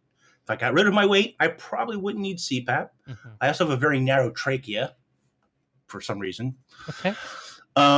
So I need the CPAP. I don't use a CPAP. I've tried it a couple of times. Every couple of months for the first year, I kept trying to go back to it. It's an I adjustment. just can't get used to it. Yeah. And I've tried Do you different have masks, and just the nose or the full like mouth and nose? they keep giving me the nose. I keep saying, "Look, I need a full mask." But That's anyway. what worked for me. The nose thing by itself didn't fucking work for me at all. I had to insist. I need the full I'll thing. have to try it again with the mask, but I hate the noise of it and whatever. My other more consistent problem that I have medication for, and I haven't found a single one to work yet, is I can't quiet my mind. I can't turn it off. I can't slow it down. I've tried, a lot of times for people, the problem is you have your cell phone in your bedroom and you're flipping through social media before you go to bed and you're not winding down properly. So I don't do that. My phone is old from like 2008 or something, and it's a piece of crap and it doesn't have data. It doesn't do anything anyway. Okay. It's terrible. Old school. So I don't have that in the bedroom, but obviously I have the computer out here. And this is probably running right up until I go to bed. I've tried shutting it off an hour before I go to bed and reading a book. I must have read like 15 books last year. Warhammer 40K. That's pretty good. But that's more than one a month. That doesn't help because then whatever I read in the book is going through my mind constantly, replaying the scenarios over and over again, trying to comprehend whatever it is that I've read and trying to visualize whatever I was reading. So reading doesn't slow my brain down either. So I haven't found anything that does that. And the doctors, I've been through 6 different like sleep medications up to this point, taking them up to whatever the maximum dose is, and it just doesn't work. It doesn't knock me out. The only thing I have found to work so far is going to the gym before bed, working out really hard to the point of exhaustion, and then I can kind of sleep. but I have to somehow tire my mind out. Otherwise, it races all night, and I'll lay in bed for 3 or 4 hours. Yeah. Except, after like an hour, I'm bored of laying in bed. I need to get up and do something. Sure. How's So sleep for you? me, not easy, not good. Yeah. I feel you. I've always been a good sleeper once my head hits the pillow for the most part, but the trouble for me has always been getting my ass into the bed, um, and not feeling so bad about things. I just sit staring at a screen usually and putting off the inevitable. Reading has always worked for me pretty well. Um, I tell you what, though, Inks, I had this experience at the end of last year. It was kind of weird. I didn't really plan it at all. Um, but I had a kind of a gamer existential crisis when I quit New World, the MMO, because I was feeling so burnt out, not just on the game itself, but on this repeating cycle of always trying to find a new game and a game community to kind of like fill me up, to make me be okay, to stimulate me, to keep me engaged. I was always trying to go from one thing to the next thing to the next thing to the next thing, and trying to stay pleasantly exhausted doing that. And if I was lucky, I got like 1 or 2 weeks out of a game launch where it was just that intoxicating early stage of a game that you just, it's so good. By the way, End of Dragons Monday. I'm taking the whole week off next week to get that thick hit of that. So I'm excited about that. But it's not sustainable, right? It's not scalable. And I got so sick of it that when I stopped playing New World, I just couldn't imagine. I just took a break from everything, the whole thing. And I stopped gaming. I stopped going to social media. I found myself sitting in my apartment being like, what the hell am I supposed to do? I'm not playing a video game. Like I don't even know. Um and I had like organized like my closet, and I threw out a bunch of expired medications in the bathroom. By the way, we had medication in our bathroom that had expired before we moved in 3 years ago. I don't know how that shit got in there, but problem fucking solved. And I was surprised. I was surprised at when I did some of these things that I would have done before. I never would have made prioritize them. Who cares, right? Not a big deal. I get that anytime. When I was so bored that I would do this dumb stuff that improves my life in these tiny ways, I found myself to be really satisfied and not craving those experiences, and not craving the social media hits as much, not craving the whatever hits as much. And I slept really, really well on days where I would do those small things to take care of myself rather than playing video games to get the same thing. And not everyone's like me. I get that.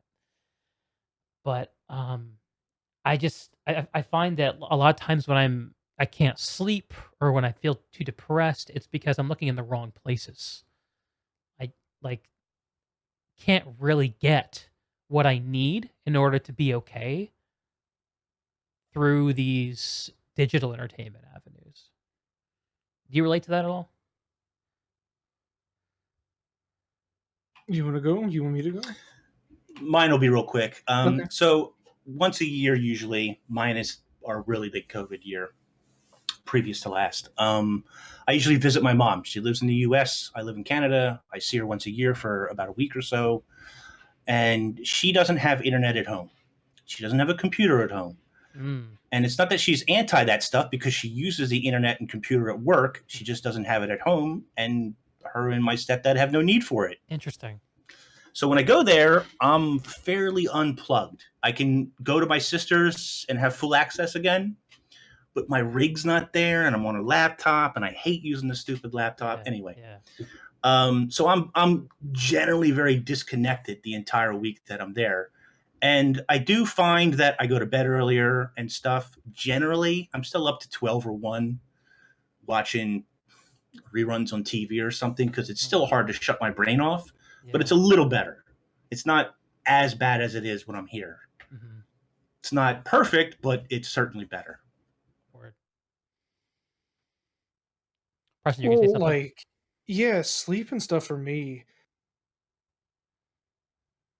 it depends because I don't have it going now, but I almost always have like a white noise machine in the corner just Mm. making noise in my room, and it just kind of helps me. Um, I don't keep 5 different streams on at the same time, but inks. Okay, there. But You look like you might have been watching Mighty Teapot on another monitor. I was just making a joke. I checked Twitter. Sorry. Got him. But yeah, it's I don't know, sleep and stuff for me. Sleep has been actually something really curious. The more I guess if I'm depressed, the quality of sleep is not that great and I won't sleep for very long. Mhm. I'll sleep for 3 hours and I'll wake up and I'll be awake for a couple hours. And then if I go to work or get busy doing stuff, I'm just kind of tired. And then, whatever, I just get the amount of sleep that I can the next night. But, and usually whenever I go to sleep, I like to listen to something on my phone. Like I'll Mhm. turn on a YouTube video about some mystery or some shit. I'll fall asleep listening to that, and that helps. Um, Kroof recently told me to start listening to ASMR because I've been having trouble sleeping again. I don't know that I'll try that. That seems kind of weird, but maybe, I don't know. But also the sleep apnea stuff. I got this fucking mouthpiece thing Yeah. because yeah,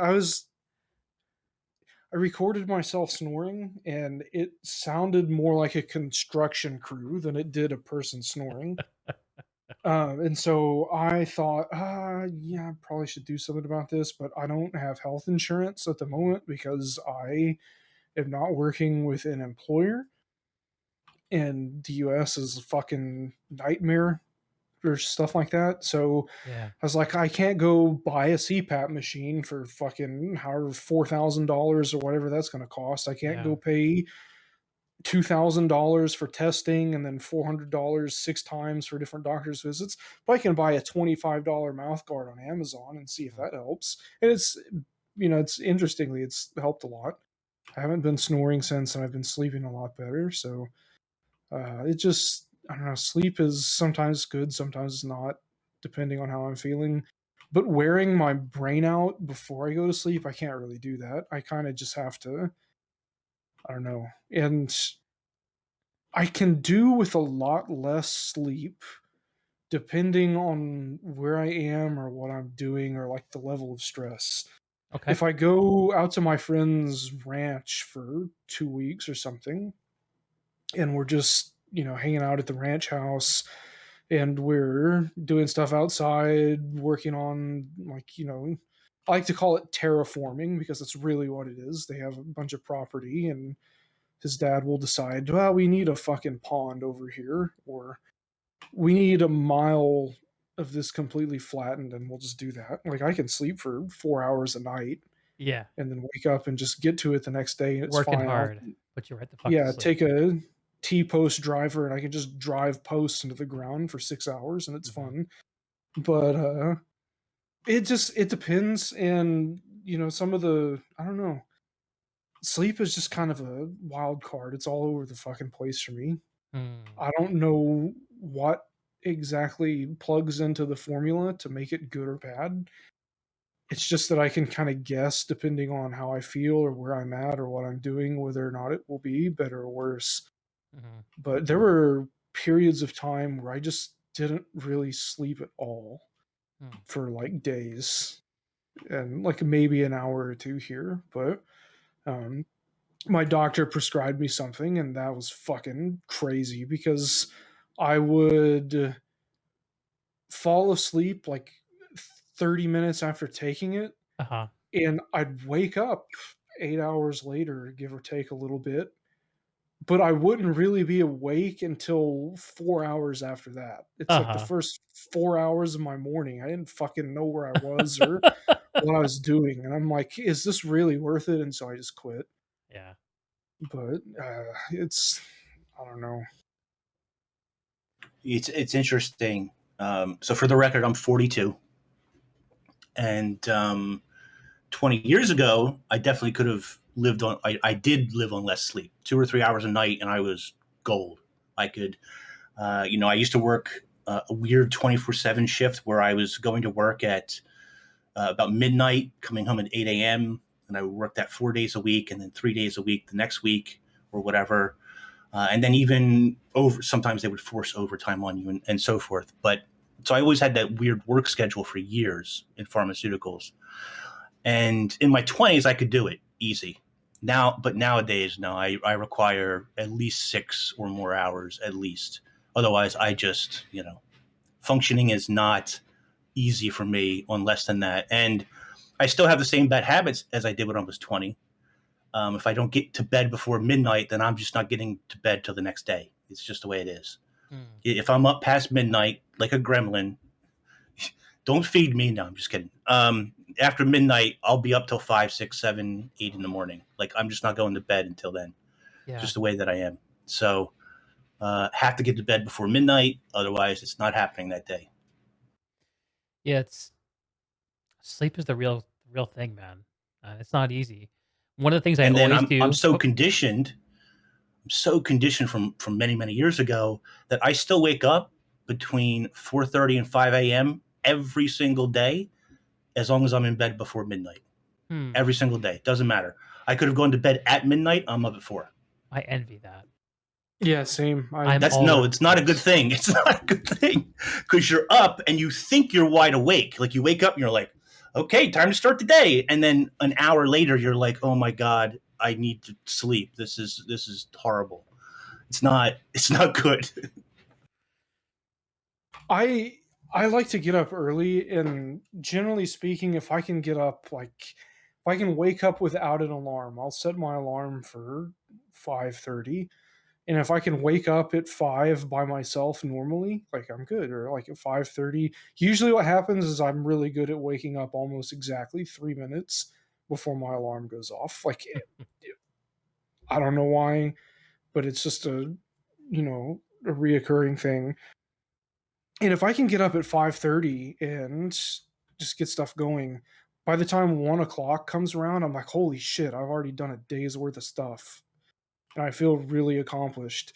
But even if I go to bed late the next night, if I go to bed at like 11, 12, 1 and still wake up at 5, 5:30, something like that, I feel really good and I can just keep going. But if I go to bed at 2 and I wake up at fucking 9 or 10 o'clock, I feel useless. And by the time 1 hits, I'm like, oh, well, I already wasted all this time. I guess I may as well just not do anything the rest of the day. And then I just get stuck in this loop of planning things out, stuff that I want to do, projects, and maybe I'll get a little bit done. But then, depending on what my goals and obligations are, and may just not get anything done. But the other problem with this is the best routine that I've ever been on was waking up at 3:30 and going to bed at 8. But the problem with that is you can't really have a routine like that and exist with the rest of the world in a capacity that's like social and fun, because whenever It's people not when everyone are else like, is awake. yeah, it's like, oh, it's raid time, everybody. We're gonna go do wing 1 through 4, and I'm like, well, I could play video games, and I know that I'm going to fuck up my productive real life, and it's going to be a waste of my time to go raid and play a stupid game. But I'll just do it this once, and then it's just you have to be. I think the level of willingness to commit to something like that, and also you have to build the rest of your life around it, and there are some things that you just can't compromise. Because now I would like to stay on a routine like that because I work really well on it. I function, I feel the best, I think. I have the most, motivation and drive, and I just feel like I can get the most done. But if I want to go out into Dallas on Friday and Saturday night and talk to people and see all the crazy shit that's going on, if I leave at 7 o'clock, that's not time for anything to happen. It's just, people aren't getting the party started in downtown Dallas until fucking 2 in the morning. Right. So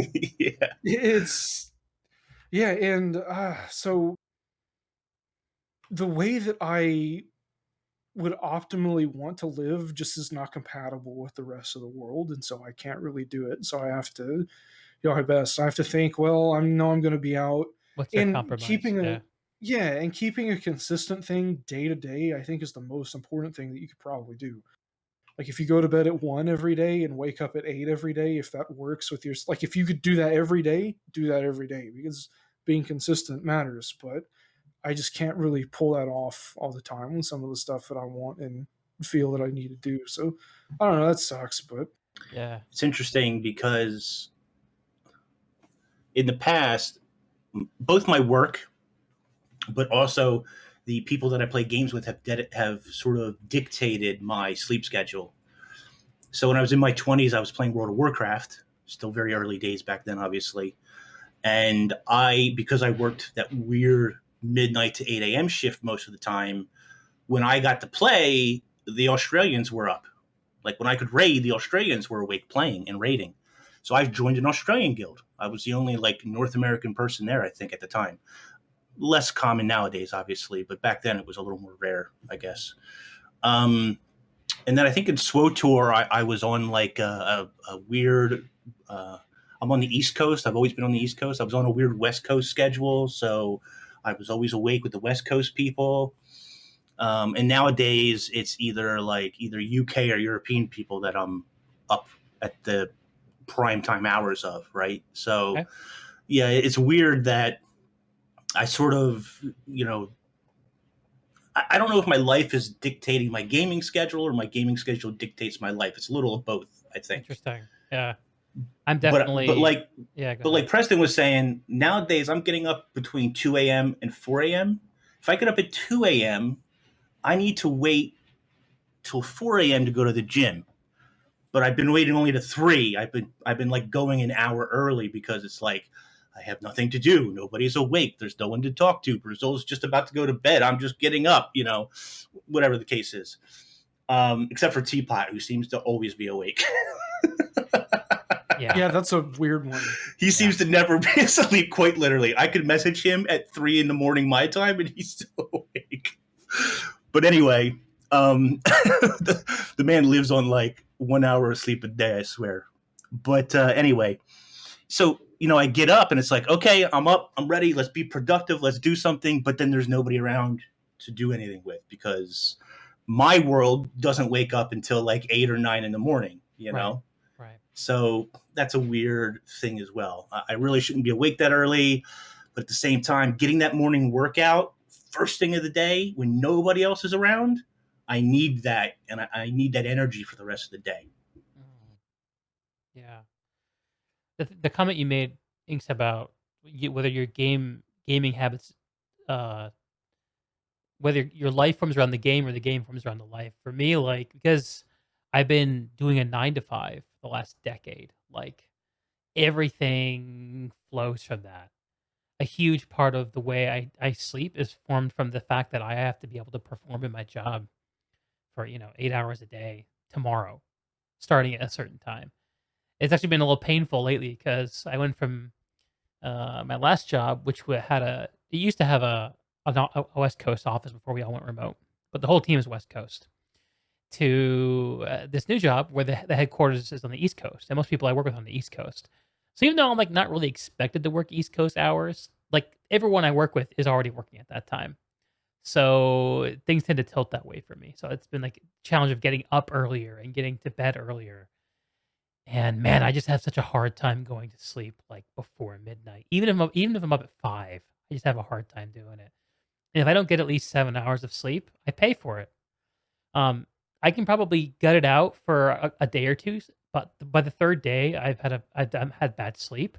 I'm I'm fucked, and not just fucked for one day. I'm fucked for days. And the other problem I have with sleep is on the weekends I won't go to bed because I feel like I've used so much energy to get my ass to bed during the week so I can perform at my job that I'm just like, fuck it. I'm off the chain now. You can't control me. And so, on Friday I'll be up till 2 and then I'll get up at like 9. And on Sunday I'll be up till like 2 and I'll sleep until like 10. And then I have to be up at 6 on Monday. And it's just like, okay, I guess I'm just going to jet lag myself. And then by Wednesday, I'm usually caught up again. But it's a shitty cycle. And I wish I could just, even if I paid for it, get up at the same time every single day. I wish I had that problem. But yeah, sleep. Well, I need to see to another basic need, which is the need to take a piss. Should we take a short break, gentlemen? Yeah, I'm done. All right. Be right back, folks. And I'm back. We're back.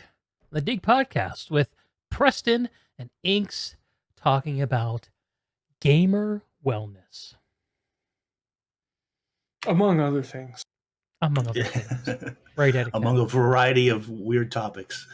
We're just talking about sleep. So how about this? I think a really good way to sort of wrap up a wellness discussion would be to talk about goals, right? Obviously, there's the 50-pound challenge, obviously. But I think for me, and maybe for y'all too, it's not about the first 50 pounds. It's about the lifelong thing. Where are we going with this?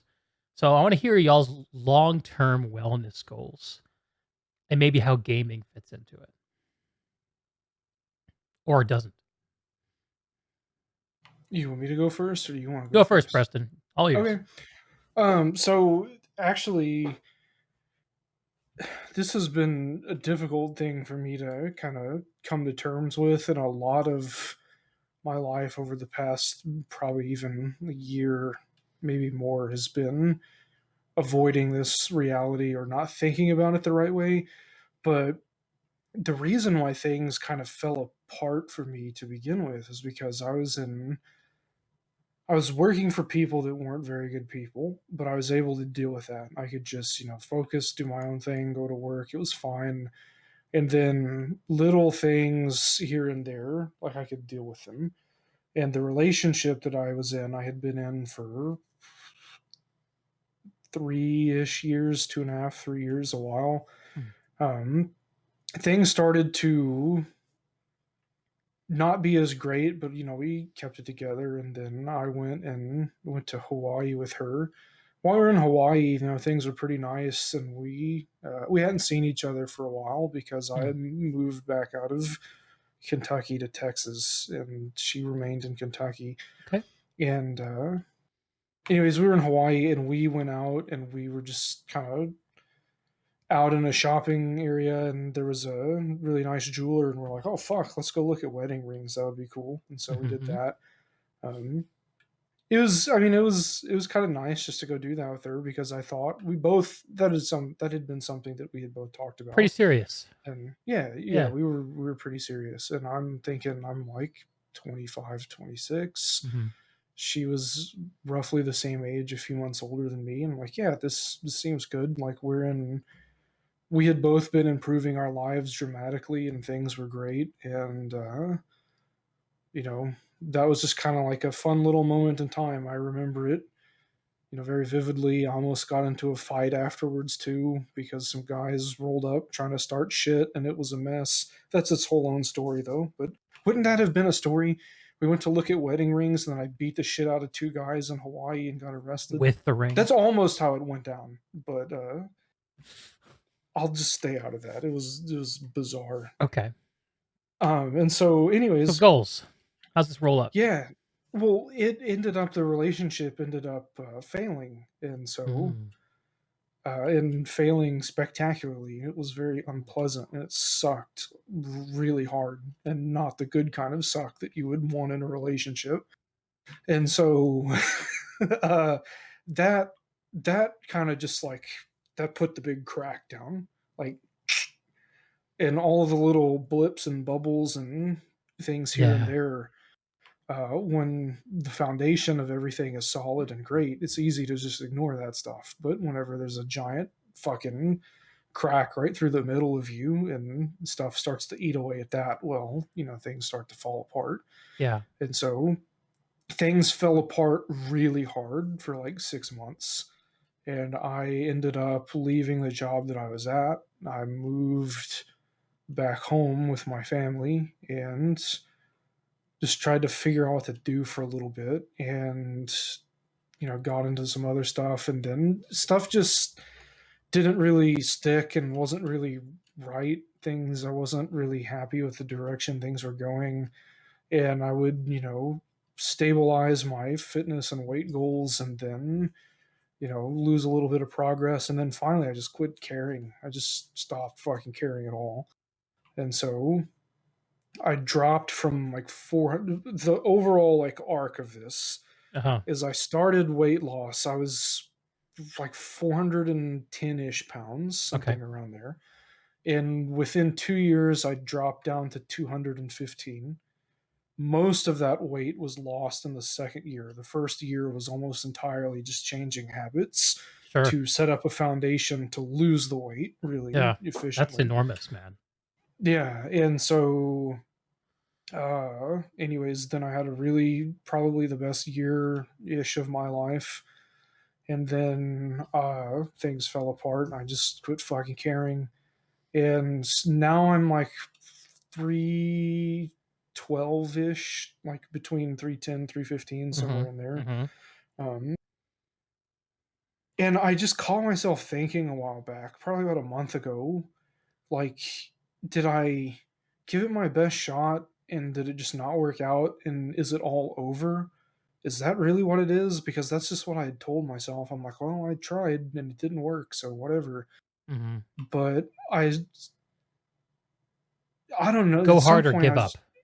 I was just kind of like, well, who's to say I couldn't do it again? I already did it once. I guess I could do it again, but that didn't really still make it seem valuable. But then it was like, what if that was just version 1 and there could be a version 2? Hmm. What if that wasn't my final form, Uh-huh. even though I thought it was, because I had never done anything like that before. Mm-hmm. Like, I was a little happy little monster just kind of crushing life and having a good time. Yeah. But All was going what if well. what if I do that again with the knowledge that I have now, and like having dealt with stuff, so the same problems don't happen because I can deal with those things, and it's okay if there's a version 2. And if there's a version 2 and I start to, I backtrack a little bit, then I'll know not to backtrack all the way.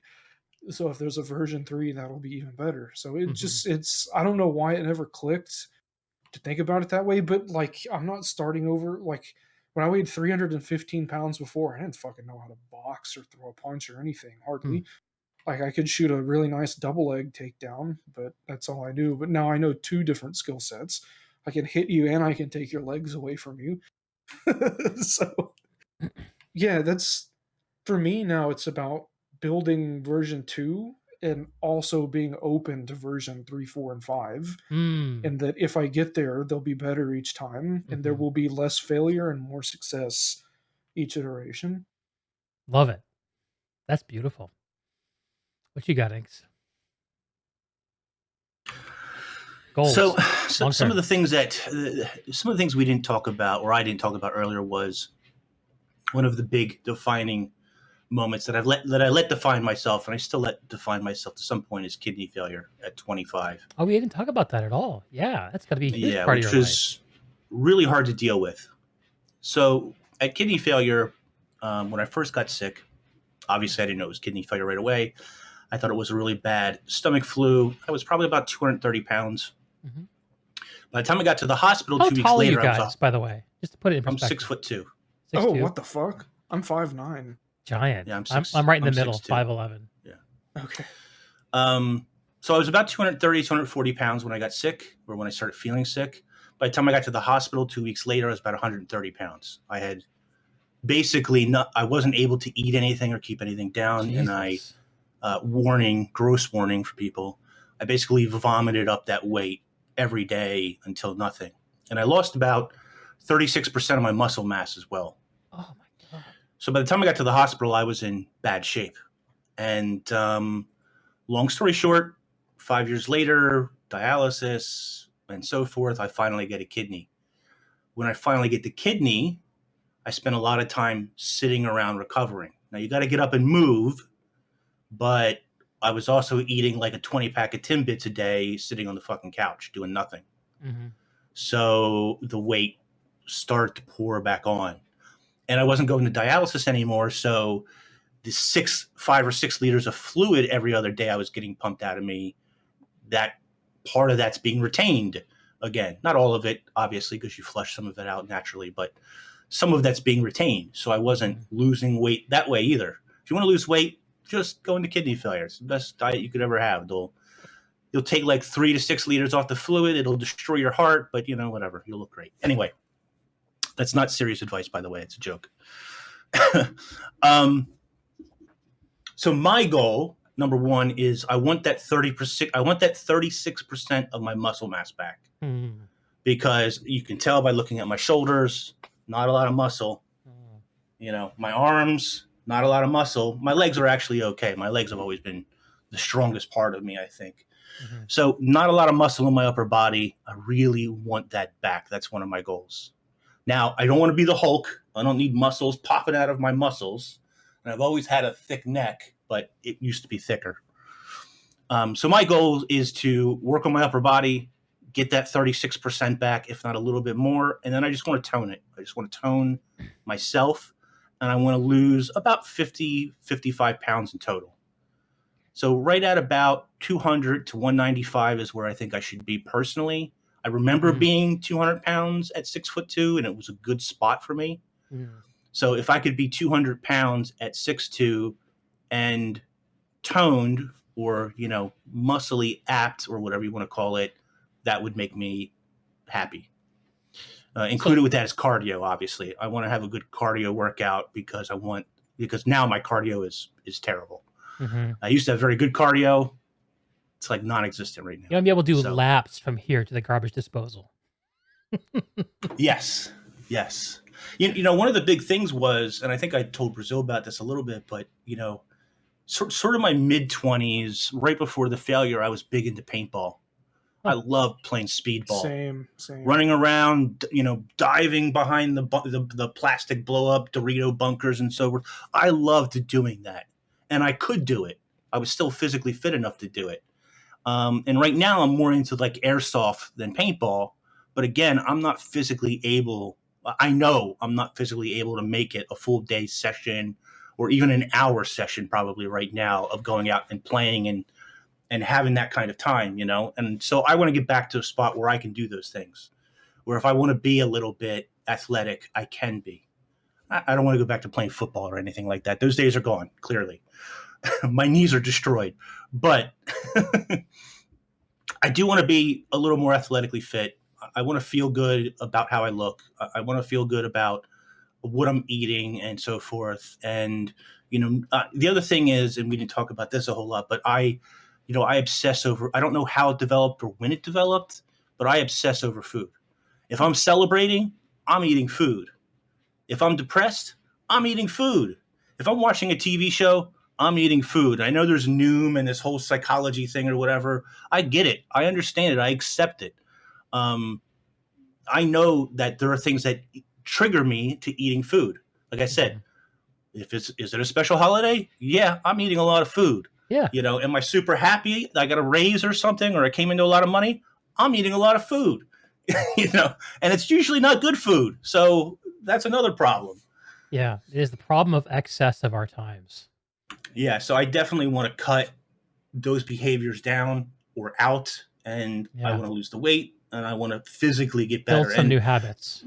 And to be honest, since I've been going to the gym, I've been feeling physically better. And I have to keep that up. I cannot miss a day. I have to go. So did you go? You went today? How many times did you go today? I went once this morning, and when we're done here, I'm going to hit the gym before I go to bed. Great. What's the plan for tomorrow? I always go first thing in the morning, and then depending on how I feel in the afternoon, sometimes I go, sometimes I don't go. So if we don't see you posting on Twitter that you went to the gym today, should we worry about you? No, you know what? In the last day or two, I've really cut it down because I'm like, these people are following me. Do they really want to hear, hey, 3 a.m. guys, go into the gym. And then I would come back and be like, hey, I just did this, right? Here's another tweet. God, it's I think a lot of noon. people be Go into, inspired by that shit. Like, it might not type people one or out as two fast as people you said think. that. One or two people said that they were right, but I don't know. How long do you want to hear about this for the next 6 months, a year, 2 years, 3? Like, how long am I going to do 6 tweets a day or something? Do you know what I mean? In some ways, it's great because it keeps me accountable. In other ways, it's like, am I annoying people? I don't want to annoy people. Well, my 2 cents is let people be annoyed if it's the right thing for your health. Yeah, love it though. Those are great goals. I guess it's my turn. I'll share mine. So, like I mentioned, I've been over 550 pounds to the point where I can barely stand on my own 2 feet.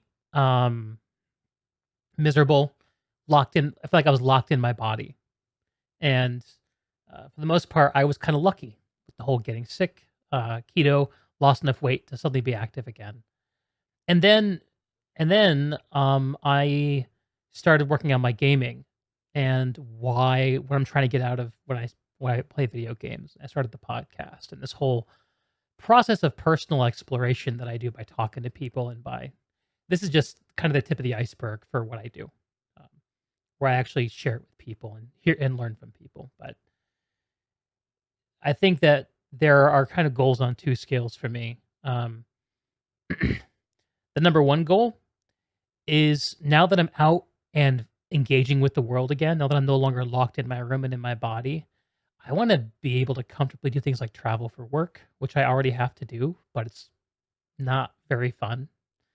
Um, and I want to be able to like once the world's opens back up. I mean, maybe it never will. I don't know, but I want to be like going to gaming conventions and shit. I want to be meeting people. I don't want to keep this whole thing behind a screen for the rest of my life. I would love to be doing this with y'all in person. Um, that's a big goal that I have. And me being well enough to move around and be in places is a huge important thing for that. And not just that, but be there for my wife. Um, we both have struggled with weight. She's got some stuff figured out. She is doing great. Her newest hobby for staying active is pole dancing, by the way. Oh hell yeah. We got a pole installed in our apartment. It's a thing. It's awesome. It's awesome. That's awesome. That's awesome. I haven't tried it, but she loves it. So I feel like I have a new reason to engage with the world.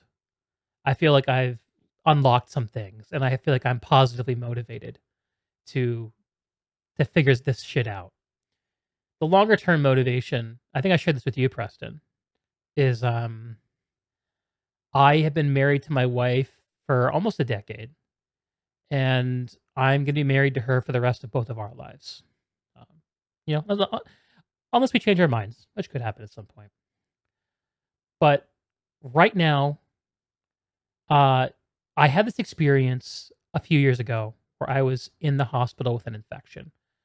Yeah, obviously weight was related. Circulation in the legs, infection in the leg doesn't clear up because you have edema in the leg, et cetera, et cetera. It's under control now, not a problem anymore. But I had a pretty serious infection. I was in the hospital for over 2 weeks on IV antibiotics.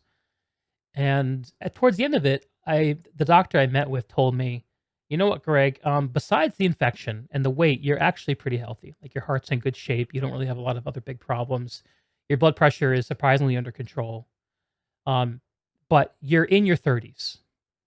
And if you come to me in 10 years and you still have all this weight on you, it's not going to be this easy. You can't go into the second part of your life, the later part of your life with all this weight on you. I'm turning 39 later this year. And I'm cognizant of the fact that if I'm going to enjoy the rest of the life that I've got to take care of the vessel I travel in. And also to put a really thick underline under it, I don't want my wife to have to live without me. That's a big, big motivation.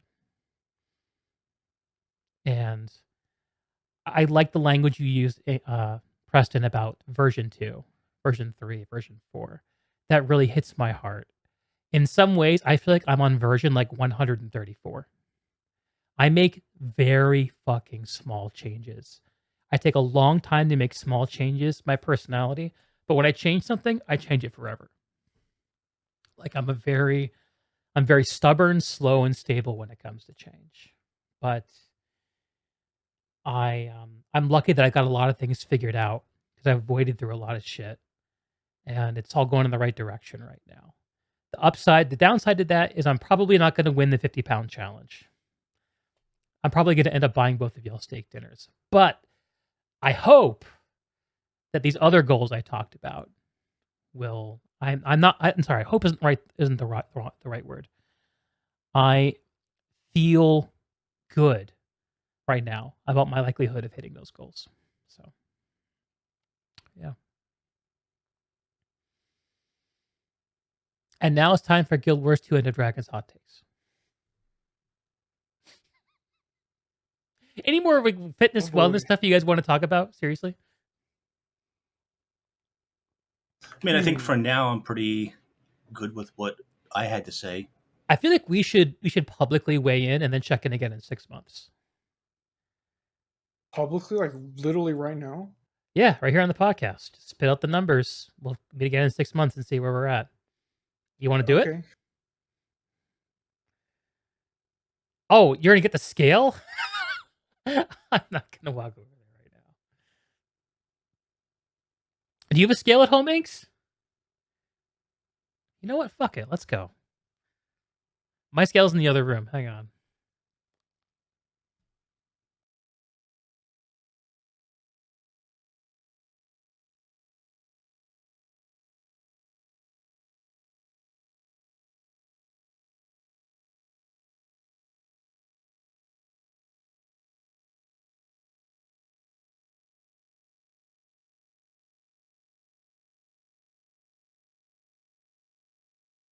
Hello, it's just me now. Welcome to my podcast. I'm your host, UWV_Preston. Welcoming back my first guest, MMO INKS. So I was 249.2. Okay. I have I'll weigh myself again tomorrow morning for like our Discord that we have where we keep track of that stuff. I weigh myself once a week on Friday mornings before I've had anything to eat or whatever. So, my official total for the week will be then, but I would say I think I'm up like 0.4 pounds because I think I had lost 1.6 and now it's whatever. Nice.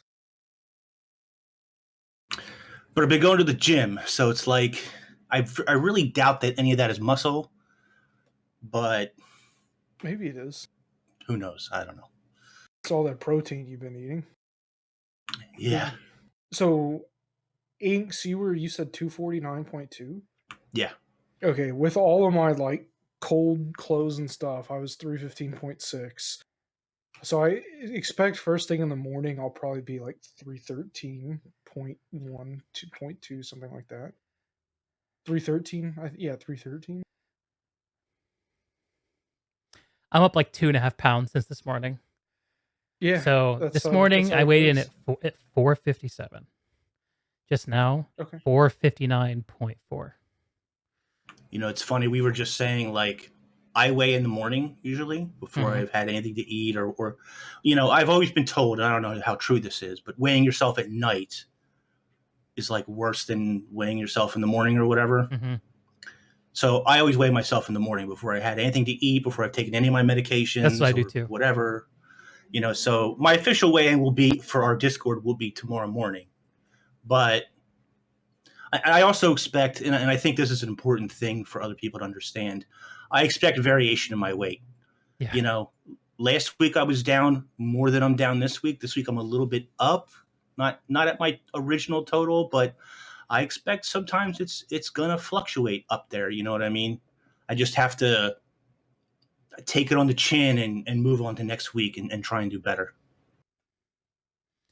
Yeah. And sometimes, yeah, like I've been weighing myself every single day, and seeing the number go up and down drives me crazy.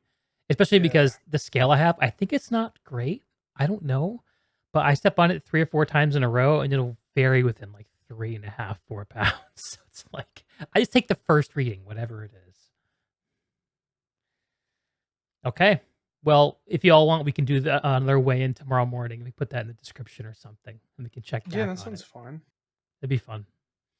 Little accountability helps me out. I don't know if it helps you guys. Have I told you both about my grandma that's You, incredibly overweight? No, Yeah. I haven't heard anyway. This go may for be it. good to also This is the talk cautionary about. tale. Get it out there. So, like I had mentioned earlier, most of my family are incredibly fucking driven and angry people. Like, it's just can't be helped. Like, always fucking mad, doing something 120%. One of my grandmas recently passed away, and I took some pictures of her. And even while she's laying in the bed dying, her facial expression is just, and she's just making hateful, evil, just scowls at all of us. And anyways, but the one outlier in my entire family, back through all of history, as far back as it goes, is my dad's mom. I want to say the heaviest she ever was when I was a kid that I remember she was probably like 715-ish pounds. She was immense. Like, I don't know how she fit in a car. She didn't really, like, she still walked, but she had two of those full-sized walkers, and she would have one for each arm. She was fucking huge. And then she had a surgery at some point, and they basically just cut off half of her body, and she dropped off like to 300 something ish pounds, and then lost a lot. And she's back up to probably 550-ish somewhere. She's probably close to 600. Her stomach has exploded 4 different times just from overeating, like literally like blown up. And she's had to go into the emergency room to have it repaired. And so after the fourth time and like the fifth time when it blew up, they're just like, well, there's nothing left us to repair. Like, we'd just be attaching stuff onto stuff that's artificial. Like, we'll just give you a little bag that you can put on the bottom of your wheelchair, and everything will just pipe through you. You're a robot now. Congratulations. She rolls around in a wheelchair, has her stomach under the wheelchair, and she plays Facebook games, but she's happy. She's outlived all of my other grandparents, everyone. She's going to outlive probably several other people in my family that are way healthier than her, but she's never angry. She's never stressed. She just doesn't care. Her mental health is as perfect as someone's mental health can be. She just does what she wants. She eats what she wants. She buys whatever she wants, and it shows up because she has made some very surprising financial moves that have been very successful. But she doesn't care. She just has a perfect mental state. And it's weird how my grandpa was in good shape, and he just died, and stuff. But my mom's dad, probably the healthiest out of all of my grandparents, he had a heart attack from being overstressed when he was, I think, 51. He died in the car, and the car went through the side of a bank, and just like boop, dead, because his wife was a very kind person and did not put any stress on him. But I guess this is just all of Preston's wonderful family history aside. Not that anyone cares. The message that you should actually take away is that your mental state plays a big part on all of this. And if you're, miserable and you're trying to make yourself go to the gym and it's just not working out, and make yourself eat better and it's just not working out, kind of, I guess, like what I was doing, and we've probably all three of us have been there, surely. But if you can fix the you that's up here a little bit and get things back on track, it makes everything else a lot easier. And then when your body starts to, oh my God, I can see the tips of my toes again. Holy shit, I don't get out of breath when I tie my shoes. I'm looking forward to that day. My dick's 2 inches longer and I'm going to use it. Like, Hell yeah, brother. Let's go. yeah, That's the it's real game that right will there. The real reason we're all trying to lose weight. Let's go. Let's go. yeah, it'll that will boost your mind significantly. So, if you can, it starts up here and it ends up here. That's the whole thing. Poetic. Couldn't Yeah, put it any speaking of better. things that are going to drive all of us crazy, Guild Wars 2 End of Dragons. Yeah. I just Da, segued da, for you. da. End of Dragons. It's recording this on Thursday the 24th. This game comes out on Monday the 28th. Inks, I know there was a time where you weren't sure if you were going to play End of Dragons. How do you feel about There it today? was a time where I and Nike, somebody else called me out on it, and I ended up blocking them because I'm just like, you don't know what you're talking about. Very poor. I have this, unfortunately, Kicked from the raid Brazil group. knows this. Brazil knows this very well, but unfortunately, I have a very bad. When I just can't take anymore, I will destroy literally everything around me.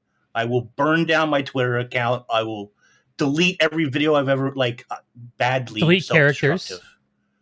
Delete characters. I'm badly That's just because I don't care about them. But anyway, I'm badly self-destructive, especially when I'm depressed or get pushed over the limit. Okay. So anyway, every elite spec that was coming out, I would watch the trailer and I'd be like, this doesn't look fun. I'm not interested in this at all. And I would tweet kind of like the same thing along those lines. And one day, some guy retweeted me, and I apologize. I don't remember his name. I blocked him. I shouldn't have. That was wrong of me. But he's like, you're such a he said something to the effect of, everything you say is a doomer take. And I was like, I'm positive about a lot of things. Shut up, block. I'm very cheerful. Block. Clearly not true. And then I repeated the story somewhere, and Nike heard it. And Nike's like, no, the guy's right. You basically hate every elite spec. And I'm like, shut up, Nike. You don't know what you're talking about either. I can't block you, but F you, I'm out of here, And then I thought about it, and I was like, no, they're kind of both right. I'm a doomer. What do you want me to do about it, But then, and I don't remember the three specs now, but one of them was engineer, one of them was ranger, and I think thief was the other one. And I was like, the thief came out, and I don't play thief at all. And I'm like, I am really into this elite spec. This looks cool. I like everything that's going on. I like everything that I'm seeing. Spectre. I'm really excited for this, actually. Okay, cool. Then I seen Ranger. I knew it was going to be Hammer because of leaked whatever. And I was like, okay, not terrible for Ranger, not what I would have picked, but it looks okay. Guild Wars 1. And then the Jade Tech, and then the engineer with the Jade Robot, which I'm sure the Jade Robot won't be that amazing, but it looks amazing. It does and look cool. Like, okay, that looks really freaking cool. I don't really play engineer either, but I guess I'll make it an engineer. So I made a thief and an engineer around Halloween and leveled them both to 80, obviously very quickly. And I'm looking forward to those three elite specializations now. Okay. That was my first positive take on End of Dragons for me. I see. The beginning of the end. Now, as far as like fishing and skiffs go, I'm not a big fuss either way. I think it's cool that they finally added fishing. I'll do it because I like to waste time in the game, and it's something that I'll be able to semi-AFK. I'll be watching a TV show, and I'll be fishing on the other monitor. That's right. I can see me doing that. It's a fidget. Is it a big selling point? No, not really. It's not that exciting either, to be quite honest. But I'll do the collections, and I'll catch the fish, and I'll fish from a boat by myself probably. But whatever. The maps are always exciting to me. I always love exploring new maps. Tyrion maps are usually, Guild Wars 2 maps, are usually very good. The exploration is generally there. Even Tangled Depths, which frustrated me at first, I got around to loving eventually. Yeah. So I know the maps are going to be good. That's a given. The story. Brazil's going to roll his eyes here. But I like the story as far as expansions go.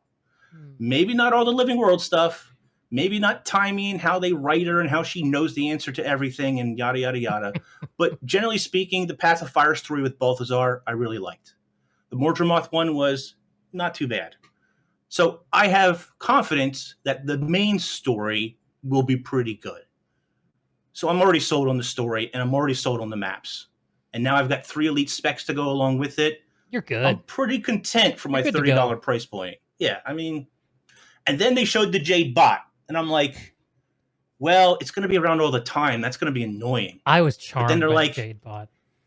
Then they're like, but the Jade bot won't always be around. And I was like, perfect. Problem solved. I don't give a shit what he does. Yes, let's do it. But the Jade bot, which is crazy to me, is the selling point of the expansion, in my opinion.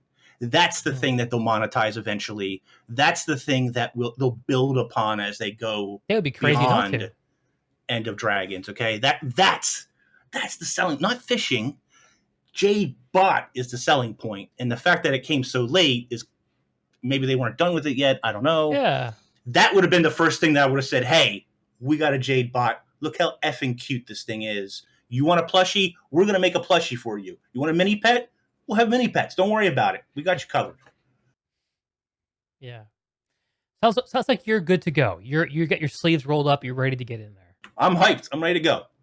Strikes is a whole other thing. They haven't really showed us anything about Strikes other than Big Nose. Let's hold up on the Strike discussion. Okay, but I'm excited for Strikes too. You should make time for that.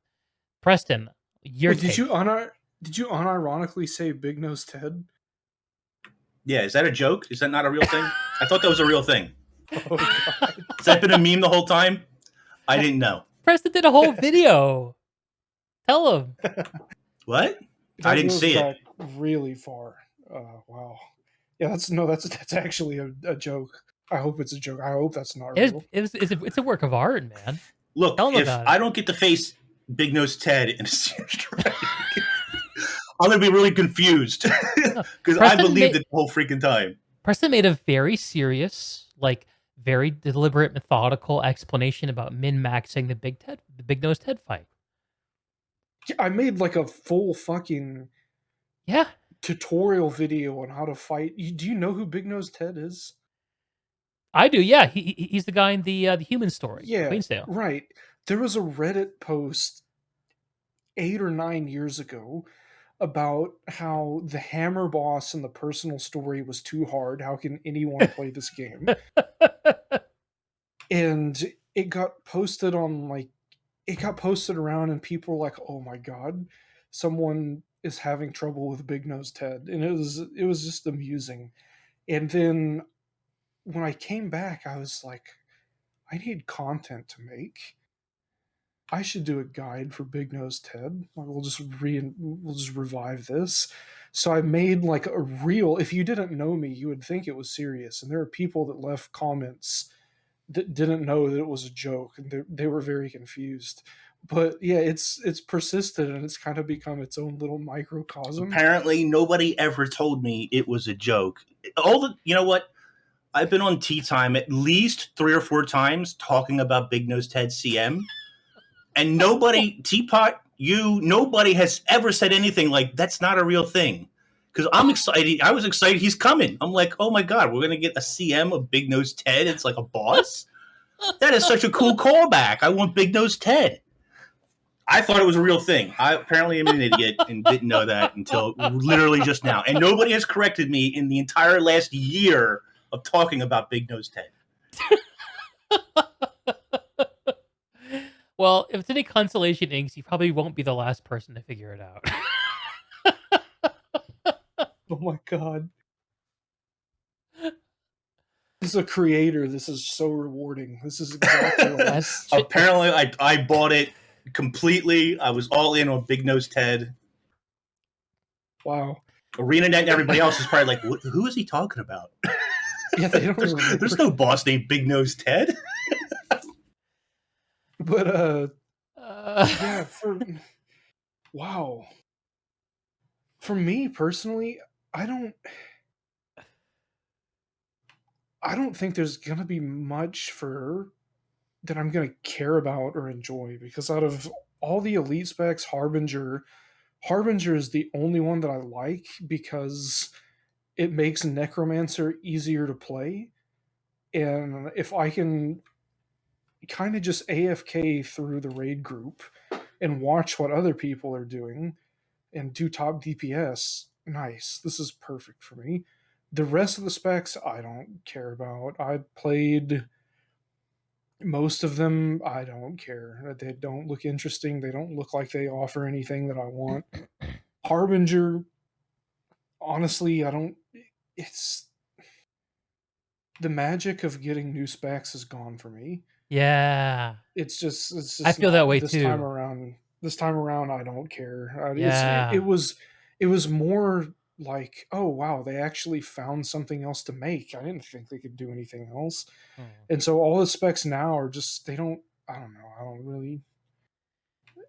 Yeah, I don't you even remember think like in Heart of Thorns when the elite specs were just a new thing and like Ranger got Druid and suddenly we Yeah, had healing in the game it was and huge. it felt like elite specs could be anything, right? Yeah, Like that was a real moment. I don't know what y'all felt like when Path of Fire came out. I But wasn't I even still felt around when like it launched. the magic was possible. Also, there was no hype cycle. Like we didn't have any time to anticipate it. We had our hands on it almost immediately. I don't. Yeah, I wasn't around at My all for the Path of my Fire big launch. hope for Path of Fire was that they were going to listen to the community and still have Octovine and metas like that, Mm. but not as many. Like they would spread them out, and then they went the opposite direction and basically had almost none like that. And I was like, no, this is the answer is not to go and do the complete opposite. It's to hit a middle ground. And so, even with this expansion, I still hope that they find that middle ground. Yeah, that is going to be an interesting thing to And without see. getting into strikes too much, the other thing that really excites me is for years, since Heart of Thorns, I have been saying on Tea Time, other podcasts, Guild Wars 2's biggest deficit to me is launching in expansion is that there's no end game repeatable content. Mm. World of Warcraft has dungeons. Final Fantasy has dungeons and or raids for both of them. And Guild Wars 2 didn't have anything. Why was there no new fractals at launch? You know, why was that a thing? Not a thing for now. Heart of Thorns had raids like a couple of weeks after, so that was a new thing. That was good. That was a big catch. But no dungeons, no fractals for either Path of Fire or Heart of Thorns. Yeah. And so where's that instanced content at that all these other games launch with that is expected from? And don't get me wrong, there's a certain niceness to breaking the mold and not doing it like everybody else. Repeatable endgame content is not one of those things that you're like, we're going to be different. No, people want that. They need that to keep them engaged past doing your story, which will take, however long. Let's say for the average player, it takes maybe a month to play through all of the EOD content. Maybe a month and a half, let's be generous. After that, they need something repeatable. I wouldn't care so much about the Deroyers who are going to do it on day one. You don't need to worry about them. They're already heavily invested. And I'm not picking on Deroyer. He's just very fast and consistent at what He's on he the does. far end of some kind Right. of Right. distribution. But you need to worry about those more casual players who are going to buy the expansion, play through your story. In a month, they are looking for new content. Do you have new content in a month to give them? No, you don't. So you better have something repeatable at endgame for them to do. Yeah, interesting. And Heart of Thorns and Path of Fire didn't really have that. Because raids, as much as I love them, didn't go over well with the casual crowd. Word. Preston, So, sorry, End of Dragons is going to have strikes, and then CM's a little bit later, I guess. That excites me. That move excites me. It seems like strikes are the answer to the question of what is the end game repeatable activity. Strikes come from a game called Destiny. Y'all ever played Destiny? Thankfully, no. Destiny 2. Yeah, it's a bit of it's a polarizing game. But strikes in that game are seemingly what strikes in this game are going to be, which is they're chunks of the story campaign that you can play in a repeatable way. You can go back and experience them again. What do you guys think about a game like Guild Wars having chunks of the story being repeatable as the end game content? Does that work, or would you? I mean, I guess World of Warcraft does this too, where they actually take you through a lot of the dungeon stuff, or it's very similar. I don't know. I think my Uh, perspective on end game stuff has changed so much, and I think. Go ahead, Deek. yeah, no, I don't think end game stuff matters as much as creators think it does. In fact, I think it matters a hell of a whole lot less. And I think no matter what you have at the end game, whether it's raids or strikes or dungeons or fractals, most of the people and most of the money that gets spent is only going to show up for big releases, no matter what you do. And the only thing that the end game repeatable content usually, like, the thing that it does is it keeps the people who already want to log in every day, it gives them less excuses to leave. And the number of people who want to log in every day is a minority. That's my hot take. You're not wrong. I will say this about the idea of story bosses and strikes. One of the complaints, since as long as I can remember, is that story bosses are laughably easy for most people, for a lot of people. And especially if you don't play solo, if you play with two or more people, forget it. Yeah, It's a joke. Doesn't really scale So properly. in this sense, it takes some of those bosses, puts them into I don't want to say hardcore. It puts them in a little more difficult of a setting and semi solves that problem of this was a fun story fight, but man, I wish it was challenging. It's more Now, rigorously scaled. I'm giving them the benefit of the doubt that it will be challenging, which you can argue with me that that's not going to happen. But the possibility that it could be more challenging is there. Like Balthazar was a great fight, in my opinion. Yeah. Fun. But what if he was a raid boss? Shouldn't he be a raid boss? Lazarus too. Yeah, exactly, right? So, like, they had fun ideas, but it just needed to be dialed up to 10-player content or 5-player content or whatever. It needed that extra push to be difficult, to really be a little bit more punishing and more rewarding. And I think that content will go down fairly well if they're consistent with difficulty and so forth. Will the CMs be super difficult? I don't know. Maybe not, but we can hope, I guess. If the Zaitan story were happening today, Zaitan would be a strike. Right? Yes. Yeah. You wouldn't shoot him with a cannon from a ship, but yes. At least I freaking hope not. My whole perspective on this expansion has been so different than it has been probably on any other video game that I've ever played. And it's been really frustrating to talk to people about this because, first of all, I don't like the idea of pre-ordering things because I don't like, why would I give you my money until you've given me something and I know what I'm getting and that's good? That's dumb. And they don't have any pre-order bonuses that are compelling, but I think I bought the game like yesterday because I saw that Grouch tweeted, and there's this contest that there's a chance that you get to like have an NPC, like name an NPC in the I game. saw and that. You get to play with developers, and I thought I'm probably going to buy the expansion. I'm probably going to get it. So maybe I'd pre-order it and then I get to go ask Grouch why legendary armor was a disaster. Oh man, that would be And he beautiful. has to answer. So I'm thinking like this is an opportunity to get some really good journalism going on. So we'll see. I'm sure if I do win it now and they watch this podcast that they'll just pass it along to someone else. But really, I was not convinced I was going to buy it because I enjoy doing Wings 1 through 4 raids. Yeah. I enjoy playing the specs that I already have. And I've played the new specs, and I don't really think any of them offer that much or are that much fun to play. I'm good with what I've got already. It's not like people are going to stop doing this content.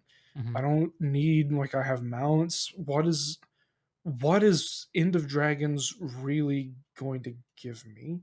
Hmm. And then people would say, "Oh, it's only $30. It's only $30 if you put in 12 hours or however much. If you just put in this much time, it was worth the money." But then, like, let's just be honest here, because this is a big one for all you gamers out there. Uh, at what cost? What actual cost have you, you know, paid because you played a video game? I bought Guild Wars 2 in 2012 and I've spent 20,000 hours in fucking Guild Wars 2. Mhm. I spent $60 to throw a shitload of my life away that I'll never get back. It's the time that's more Granted, valuable. yeah, granted, like, I picked up skills. I met some good people. I'm in a position now that I probably wouldn't have been if I hadn't done anything that whole time or had done Mm. something else. Or maybe if I never started playing video games to begin with, I could be very successful and be none the wiser as to what's going on with ArenaNet and not give a fuck because I was in a good position in life. And it's like, it's $30, yeah. But if I get depressed and feel bad for myself and get sucked into a video game and waste all my time playing a video game instead of improving myself and improving my life and solving issues that need to be solved, Mhm. like, Guild Wars 2 is not going to Unlocking the be, next version. yeah, it's not going to be paying me a salary to, you know, spend my time on it. It's not going to be buying me health insurance, and it's not going to be putting gas in my car, like all this fucking shit.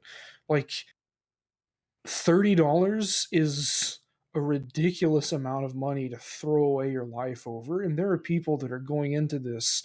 There are going to be new little peepos coming out of, you know, COVID pandemic, college hell, high school hell, where everything's been Right. virtual, and Right. they're depressed and they want interaction with people, and a video What game's a good hell? way to do Could that. you imagine Yeah. graduating high school and shit like this? Ugh. It was hard for me to imagine graduating high school at all because In I the got first expelled place. twice. Ooh, nice. But yeah, and so it's think about it. Okay, it's $30. You may play it for 100 hours and get a lot of enjoyment out of it, or it's $30 and you spend 10,000 hours in it and you get nothing out of it at all, and you Yeah. just threw away 10,000 hours of your life for the low cost of $30. Right. You have to I think about it both ways. I hear See, you, man, and also because you have this personality where you kinda catch fire with stuff. You get you get really deep, you go really hard, so you need to very deliberately curate the things that can catch on for you. It's like if you keep the kindling in the room, you know it's gonna catch fire, and so better not bring it in the room. Huh. for me, it's really hard to measure because, um, just an example, I played World of Warcraft many years ago now when it first came out, and I met a guy named Narad. We played WoW together for about 3 years, and he left to pursue a career doing whatever. I kept playing, but we still keep in touch to this day. And that's a person from a That's cool. totally different background from me, a totally different main language from myself. There's another guy I met in Guild Wars 2 named Sesame from Trinidad. Like, he is like my Trinidadian brother. If I was born in Trinidad, me and him could be twins as far as like life experience goes and so forth. Um, so it's hard for me to judge something like Guild Wars 2 that I've been playing now since before launch, that I've spent, I don't even know how much money when it comes to the gem store. In the last 3 or 4 years, I've been really good not overspending on the gem store, but my first 2 or 3 years, I spent a lot of money. I could have bought a new computer easily with what I spent on Guild Wars 2, let's put it that way. But how can I measure meeting Preston and Deeg and Mighty Teapot and Aurora Peachy and Alex and Corvus, and the list goes on and on and on for me, because I turned this into I don't want to call it a career, but I've turned it into a podcast hobby where I get to meet all these other creators who many of them are like-minded. And then it goes beyond that, beyond the Mighty Teapot and beyond the Preston. I get to meet all these other people who are stacked up behind them that I never would have met otherwise. And these friendships that are going to last easily my lifetime. How can I put a value on that? That's difficult. So I totally get what you're saying. I've wasted 12, 13,000 hours in the game. I took a year off because I needed it from the game, where I didn't really log in or play at all. I didn't make videos. I didn't interact with really anybody. I don't even think I talked to Brazil for like almost a year. Yeah. You were off doing your thing and I was out of the game, and but how can I put a monetary value on that? I can't.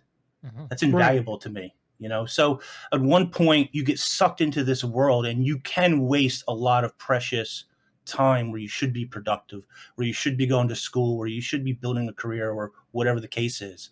But at the same time, you're building up a life experience that you just can't. I couldn't match it anywhere else. How else would I meet all these people? I would have to travel literally the world to meet many of the same people. Like Ian lives in, I think, Singapore. I'd have to travel to Singapore to meet somebody like Ian. Do you know what I mean? Yeah. I'd have to travel across the US, across Canada, across the UK, Europe, et cetera, and so forth. I just can't. I just can't put a value on that. That is priceless to me. Right. Yeah, and there's some interesting things that I still have kind of a darker perspective on it personally. Like, and I'm going to be completely honest. Like I have 6 cameras over here. I have a stack of lenses. I have oh fuck. Speaking of other shit, hold on. Speaking of other things, my daily backup script literally just started running as soon as I grabbed this, and I had to close it real fast because I have a drive that's about like this big chonker right here. Yeah, I don't know, we're fine. Like this camera, like I know how to use a camera. I know how to edit video. I know how to do a bunch of shit. I know how to manage data, and like I've got a little NAS over there just nailed into the wall because I want to be able to pull shit off of it really fast if I need to. These are all skills that I've learned because I either wanted them because I was making content, because when I started playing Guild Wars 2, I just started creating content accidentally, and then I just enjoyed it, so I started making new shit and learning new stuff, and then realized I kind of like this. I could do it for money. I could have a job doing this, and then, fortunately, it went that way. And now, Kroof and Red Renji, these are people that I've talked to, and I seriously thought I was going to die. Renji, the first time I ever talked with him, he's like, "Oh my god, it's Brazil. I used to watch you with my friends in high school." And I'm like, I'm like, fuck, I'm almost 30. I'm 29. I'm fucking old now. Yeah. It was so like, that's a moment. I had never heard anything like that before, and it just like I never thought I would, I guess. And then Kroof said the same thing. Kroof was like, "Oh yeah, I used to watch your videos and like my freshman year of college or whatever, or when I was in some time ago," and I'm just like, "Don't tell me that, fuck." And my mortality, I can feel it. And these are both people like Kroof is doing voiceovers and audiobooks and all this stuff. In Guild Wars 2, and it's turned into like this whole skill set that's evolved, that's being put into use. And Renji is a streamer, and he's absolutely chaotic, and people love him and hate him, and he gets to have fun streaming after work and have a good time. But I worry about all of the people out there that are putting time into games and not getting anything out of them. Because let's be real, like, I could have easily been in the position, and I know people that literally are in this position, that they played. I know people from D&T WoW from 2006 when they were in like World First, slaying the entire internet and having e-girl drama and all that stuff.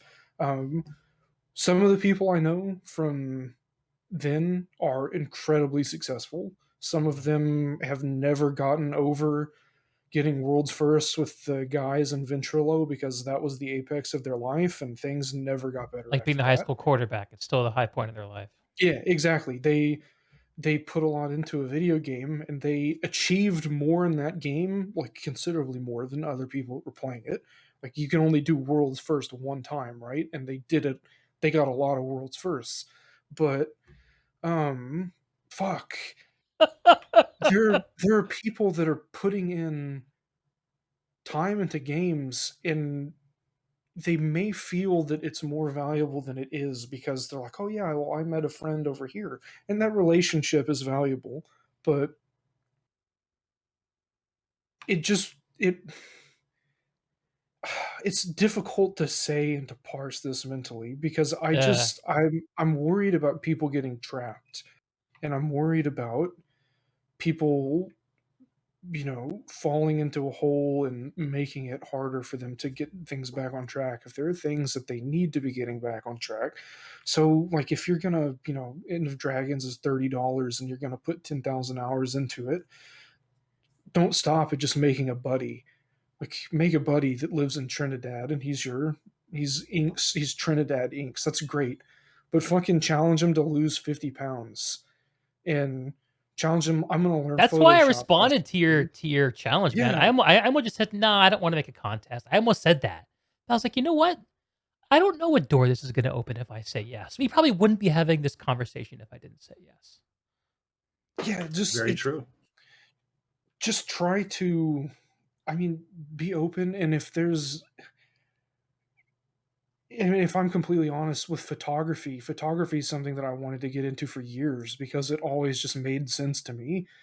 Particularly, and there were images and things that I always wanted to just like reach out into time and to just grab them. And I started learning about photography because I was like, fuck, well, I can't afford a camera, but I can afford to install Skyrim mods and take screenshots. So that's what I did. Screen And archery. yeah, exactly.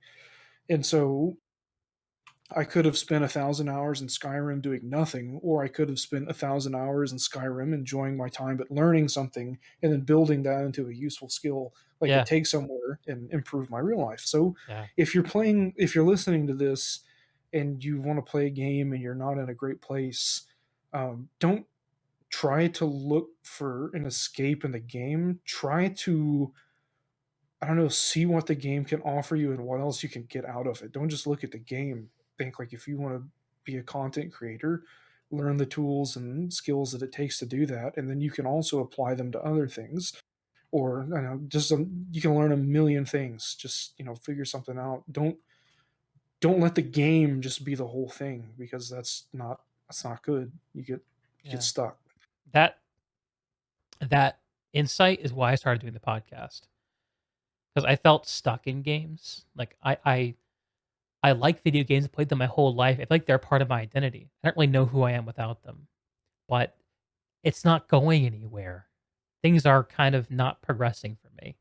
How can I how can I get a grasp on this? And then the podcast was an idea, talking, conversation. And it's led me down to places I never could have guessed. Um, I think one of the most interesting use of games stories I've ever heard was my wife's. You mind if I share it with you? Sure. So I think I might do like a podcast, me just telling the story sometime, but I'll tell a very specific version of it. Um, so when I got back into Guild Wars 2, it was actually um just but it was in early 2015 after the Silver Waste release during the lead up to Heart of Thorns. I had been not doing PC gaming for a number of years while I was courting my wife. Well, my girlfriend at the time. In order to live with her, I needed to travel overseas. So I needed to torpedo and liquidate all of my gaming equipment in order to make that happen. I was, I had no other direction to go in life. So I said, let's go do this. And I went for it. Something I never really do. A very Preston thing to do, I think. But I tried it Yeah, anyway. believe me, it is. That was very painful for me, who prefers making small incremental changes. But anyway, I did it, and it was crazy and amazing, and I didn't game for years. And then I was looking for work because I just lost my job. And one of the places that I happened to come across, because I had worked as a data analyst, was ArenaNet. They were hiring someone to do something with data. I didn't know I don't remember exactly what the job was. But I was like, oh, ArenaNet. They made Guild Wars 1. I used to love that game back in college. They made a sequel, didn't they? And I checked it out. Doing my research for the application, which, by the way, didn't go through, obviously. But anyway, my wife happened to watch me play this game, watch a video of the game over my shoulder. I think it was like the Angry Joe review, of course, so like one of those things, like beautiful review he did. And she's like, "Oh, that looks really cool. I wanna play that," which to me blew my mind because this is a woman who had never played a video game in her adult life and who had kind of absorbed the attitude of her parents that video games were kind of a bad thing, bad for society, bad for my kids. And it's never been a part of her life. Like, she never really jonesed for it. It wasn't really friction. When she saw me playing games, she thought me going from playing them to not playing them was like me growing up, me growing out of something I didn't need to do. But then her interest in that kind of gave me permission to open that part of my life back up. And I got her playing on her MacBook because it was Mac compatible at the time. And this also came at a time where, because of shit going on in her family life, she had to cut off contact with her mother. I'm not going to go into a lot of detail about that, but it was very difficult. Very, very difficult. And I had lost my job. We were both in the shit. And we were both we had gone from the honeymoon stage of our relationship to the codependent stage of our relationship. Because we still clung to each other for dear life, but didn't know what the fuck we were doing. Didn't know how to be ourselves without being with each other. And Guild Wars 2 was there. I feel like it saved our fucking relationship. We jumped into that, and it was really cool, actually, because she is actually the more assertive partner in our relationship. But gaming was something that I knew and she didn't. So I got to be the person to show her this experience and take her through the world. And she's not a big gamer, but she liked being immersed in the fantasy world. For her, the connection was like Lord of the Rings, which she grew up loving, and Harry Potter. And she saw that kind of stuff in the experience. And just being there was so wonderful. So we played together through Heart of Thorns and into the Next Living World season. And eventually she kind of got past it, moved on to other things. I asked her the other day, you moved on from the game. What would you say that you took away from that experience? Because I thought a lot about what I took away from the experience of playing with her and how it was good for us and gave us something to focus our energy on that was a little more healthy than, the stuff that we were grinding on otherwise. And what she shared with me both surprised me and made complete sense. Because we, at one point, joined the Sand Guild. It's a guild that runs Dry Top over and over again, run by the charismatic Muriel the Moon, who's the geode queen of Guild Wars 2. And that was really interesting because it wasn't a very difficult thing to do. It was a social thing to do, and a lot of them hopped in Discord while they were doing it. And I got her used to being in voice chat with Discord, which to her was very scary. Like an open phone call with gamers on the internet, like that was like she was learning all these things for the first time, right? Whereas for me, I've been on like Ventrilo for the last 15 years, so it's old hat for me. But what she told me, and what happened was she got involved. People really loved being around her. She got made the social officer of this guild, and she was helping run events and just having a grand old time. And when I asked her what she got out of it, she said, I think being in that voice chat with those people and feeling like people wanted to be around me and spend time with me was the first time I felt wanted by someone other than Me, as in myself, or her mom. And it showed her that she could want more, that she could be desirable, that she could be that her attention, being around her, could be something other people would want. And that unlocked a door for her that she's gone way through now. But and it may have happened without Guild Wars, it may not have happened. I don't know. But it did happen there. And that was the step, and it was through that virtual world. Now, she's probably never going to come back and play Guild Wars again. She still likes hearing me, like, watching a Wooden Potatoes video or something. Or if she hears Mighty Teapot on the speaker, she's, oh, I know who that is. And, like, puts a smile on her face. Or I'll tell her something about the game. She's like, oh, that's so cool. Remember this? Yeah, yeah, yeah. But it's a pleasant memory now. It's a place she went to. And that anecdote of what she got out of that, I think is so... It's something I've been churning on for a little while to try to understand. Because I've been so trying to figure out what it was that I need to get out of this experience for so long. And the fact that she could come through the experience and move on from it kind of tortures me a little bit. Because I've been doing this for 20 plus years. Unlike you, Inks, I've been doing this since World of Warcraft. Earlier, actually. And the idea that you could be in a space like this and build the next version of you is intoxicating to me right now. I think that there are some things you can do in virtual worlds. You can't do everything. You can't do everything. It's not the same as taking on a very serious hobby like photography and becoming a professional at it. It's not the same as that. But there are some things you can do. You can connect people across the world. You can have a community of people who care about you. You connect with. You accomplish things together, right?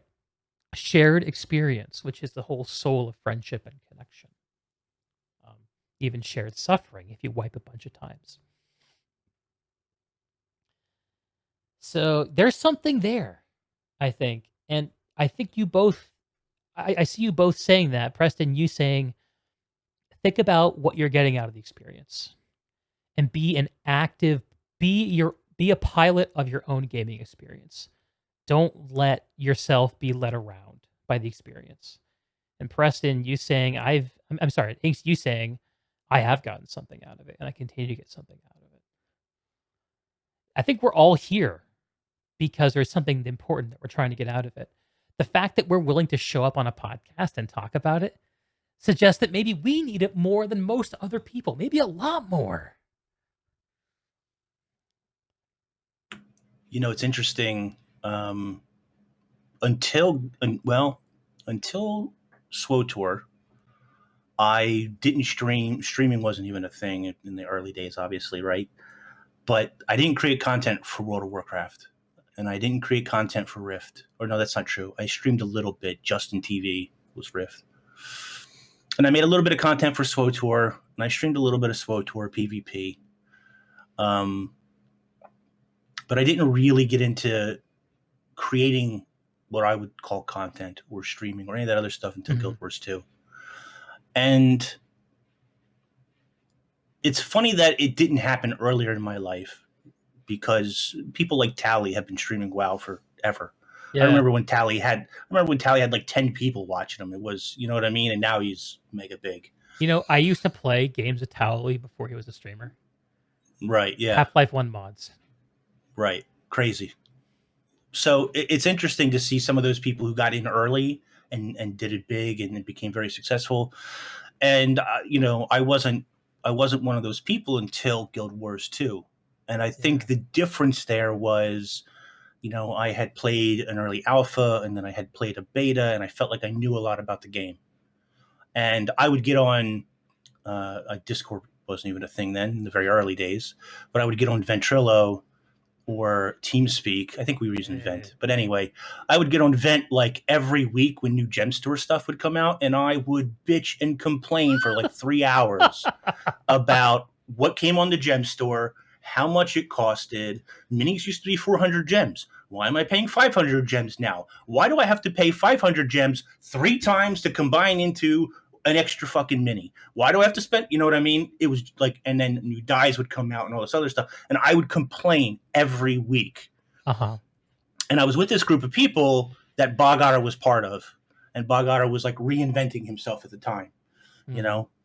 And a lot of the other people who were in that guild were press people or very early content creators. Aurora Peachy, Jason Summers, who was a big writer for MMO Bomb and some other sites. Oh. Anyway, the point was, at one point, one of the guys says to me, why don't you make a video complaining about all this stuff instead of telling us like all day long?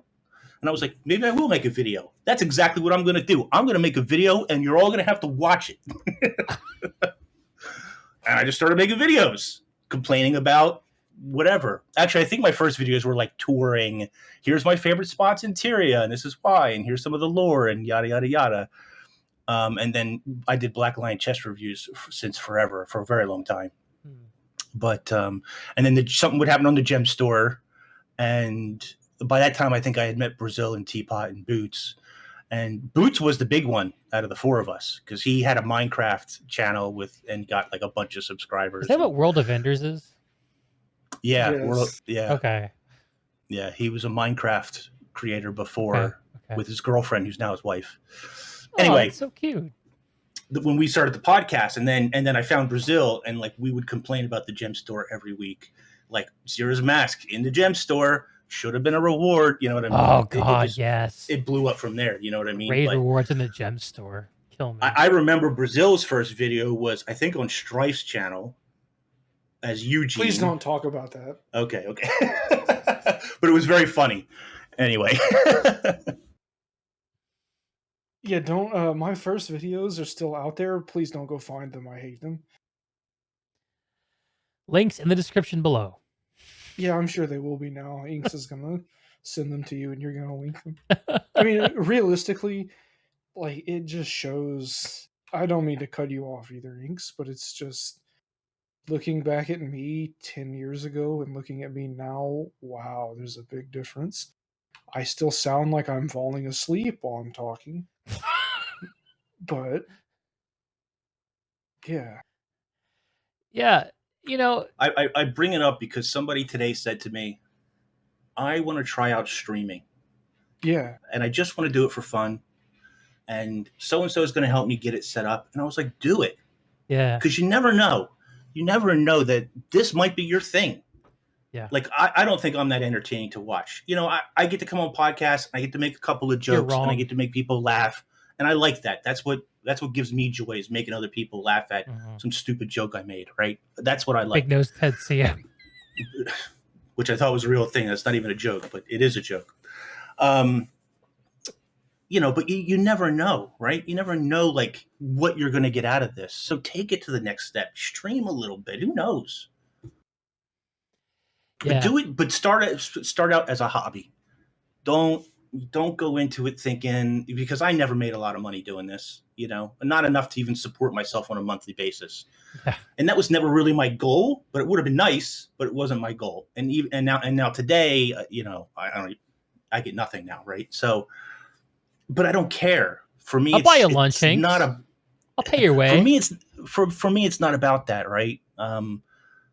Very early on, I used to get, and maybe this will help some people who are just starting out, I used to get really jealous and angry because I would make a video every day on YouTube. Every day I was putting out a video, and ArenaNet's inviting these people out to their studio. They don't make a video every day. They don't love Guild Wars 2 as much as me. They don't even know as much as me. I know freaking everything, you know, whatever. Yeah. And it was part of it's about connections, who you know and who you go to meet at parties and whatever, right? And part of it was they were just genuinely entertaining people, and I didn't get that. And I think for me anyway, it shows growth that I can now move past that and be happy for somebody who is making it big in the scene or blowing up or whatever the case is. Whereas I used to be jealous as, why not me? Why am I not blowing up? What am I doing wrong? You know, and I tried all kinds of different things to big, you know, some people are just better at it than you. Some of it's luck. Some of it's just they work harder than you. You don't realize it behind the scenes. But, people like Teapot, for example, put insane amount of hours in to be where he is. And this didn't happen overnight. You know what I mean? He's been working at this for years to be where he is today, not where he started. You know what I mean? And so everybody has their own journey. Get out of it what you can. But if you're thinking about, I want to make a video or I want to stream, just do it. Make it. Tweet it at me. I'll retweet it. I don't care. There you go. Make a video, tweet it to me. I'll retweet it. Somebody will watch it. Maybe I'll watch it. Who knows? I watch lots of stuff. So you should react to it, Inks. Get able to do React content. I would really like to watch you do React content. I think it'd be really good. I did for a little bit. It didn't go over well. Really? I don't know. I think it got some views. Yeah, a little bit of Teapot, a little bit of wooden potatoes. Okay. We could go on for hours about React content. No. Yeah. Okay. But that's a why that works and why that doesn't work for people. The soul of what you said about trying the thing that you think you'd like to do and giving yourself permission to go ahead. If you're curious, for me it was Bog Otter. I was watching Bog Otter on what the heck was the channel called now? Game Breaker TV. Remember Game Breaker, Deeg? Nope. I don't know if Brazil you ever pressed it. Neither of you ever watched Game Breaker with Gary Gannon? I never liked watching Bog Otter. His hair made me mad. So anyway, Bog Otter got involved in GameBreaker.tv. It was really there before Twitch and so forth. They used to do great podcasts. Like early streaming? Is that what it is? Yeah, like even Ruby was on there for a little while before she got a job. And then Elizabeth Clare was on there before she got a job. And then, anyway. But I was watching Bog Otter one day, who was a little relatable because we're close in age. We're not the same age, but we're close. And I'm like, I could do that. I can get on screen and talk for whatever about this particular game. I know exactly what he's talking about or what he's saying, and I think I could articulate it that way. I'm funny. I think I'm funny. Maybe I'm not that funny, but I think I'm funny. So I was like, I can do that. And then someday I was in that channel and someone was like, then do it. Go make a video. Shut up. I was like, I will. That's right. So yeah, if you think you want to do it or you think you might get something out of it, just try it. Maybe it doesn't work. And don't get me wrong. I know plenty of people who try to stream and it just didn't catch on. It just didn't work. Whatever the case is, that's fine. Not everything is going to work, but give it a shot. Mm-hmm. What's the worst thing that can happen? You fail, you learn something, you move on. I'm 42. How many times I've failed? Millions of times, Mm-hmm. Mm-hmm. You get used to it. Trust me. Yeah. Just doing testing for the next version. I really think that's true. I really think that there's, if something tickles you, if something seems like something that you want to do, my experience, like the older I get, the more I think when I have that thought, I try to write it down because it usually means that there's something that I need to try that I will probably learn by trying it. And it might be that I learn something not to do. It might be that I learn something completely unrelated. But those kinds of pings of my attention are very reliable in guiding me to something that I need to learn. In fact, the idea for this podcast, like, hey, we're talking about weight loss. Like, I bet you there are people out there who would really like to hear gamers talk about their wellness journeys. Because it's tough, man. It is. Don't get me wrong. Maybe for some people it seems like, oh, it's easy, right? But this particular topic, at least for me, is not always so easy to talk about. It's not like Brazil was saying earlier. It's not so easy to admit that you didn't take a shower for a week or something. Sure. It's not so easy to admit that you ate a whole pizza by yourself or whatever. Some of these things that might be disgusting or grotesque or embarrassing, not so easy to admit that. But I think, at least for me, I have to admit that. I have to face that truth in order to get past it, in order to do better. Yeah. Be accountable with yourself at the very least. 100%. Yeah. Mm-hmm. Well, we literally weighed in on live here on the podcast. And by the way, doctors don't always like that. Honesty? Yeah, they say that they want to hear honesty, and to tell the truth, you need to tell them the truth. You need to tell the doctor the truth, no matter how embarrassing it is, so that they can actually help you. Mm-hmm. And I can be brutally honest with the doctor. Okay. He'll say, listen, you need to do this. And I'll say, yeah, I'm not doing that. And he's like, but it's going to make you better. I don't care. I'm telling you, I'll give you a good example. About a year ago, they signed me up for gastric bypass. Okay. To help with my weight. Mm-hmm. And I had to go to this class ahead of time to prep you for, how you have to eat, and you need to be on a certain diet. You need to lose some weight. And after the bypass, you got to do all this stuff. It's a whole lifestyle. I didn't even go to the class. The doctor said, I'm going to set it up for you anyway. I said, you can do whatever you want, but I'm not going to be there. I'm not going. Well, why not? Because I know me. I'm not going to keep to the diet. You can do the surgery, then I'm going to blow it like a month after I get out. So it doesn't do me any good. It doesn't do you any good. It wastes a lot of money, time, probably pain for me, which I'm not looking forward to. Mm-hmm. But I know, at that point in my life, at that moment, I knew I wasn't going to be able to keep to any kind of diet or restrictions that they were going to put me on. So why bother doing it? Because I'm not going to follow through. And I'm telling you now, it isn't going to work. So just give up because it's not going to help, certainly. When you said no to the gastric bypass and realized that you weren't going to be able to do it, did that like turn over something for you? Like, okay, well, I will do this other thing, or was it just a no? No, that was a very different part of my life. I think I'm a little bit better balanced now. I was really hopeless, or I felt really hopeless at that point. In a bit of a hole. And to be honest, I really didn't give two shits. I didn't care about whatever. You know what I mean?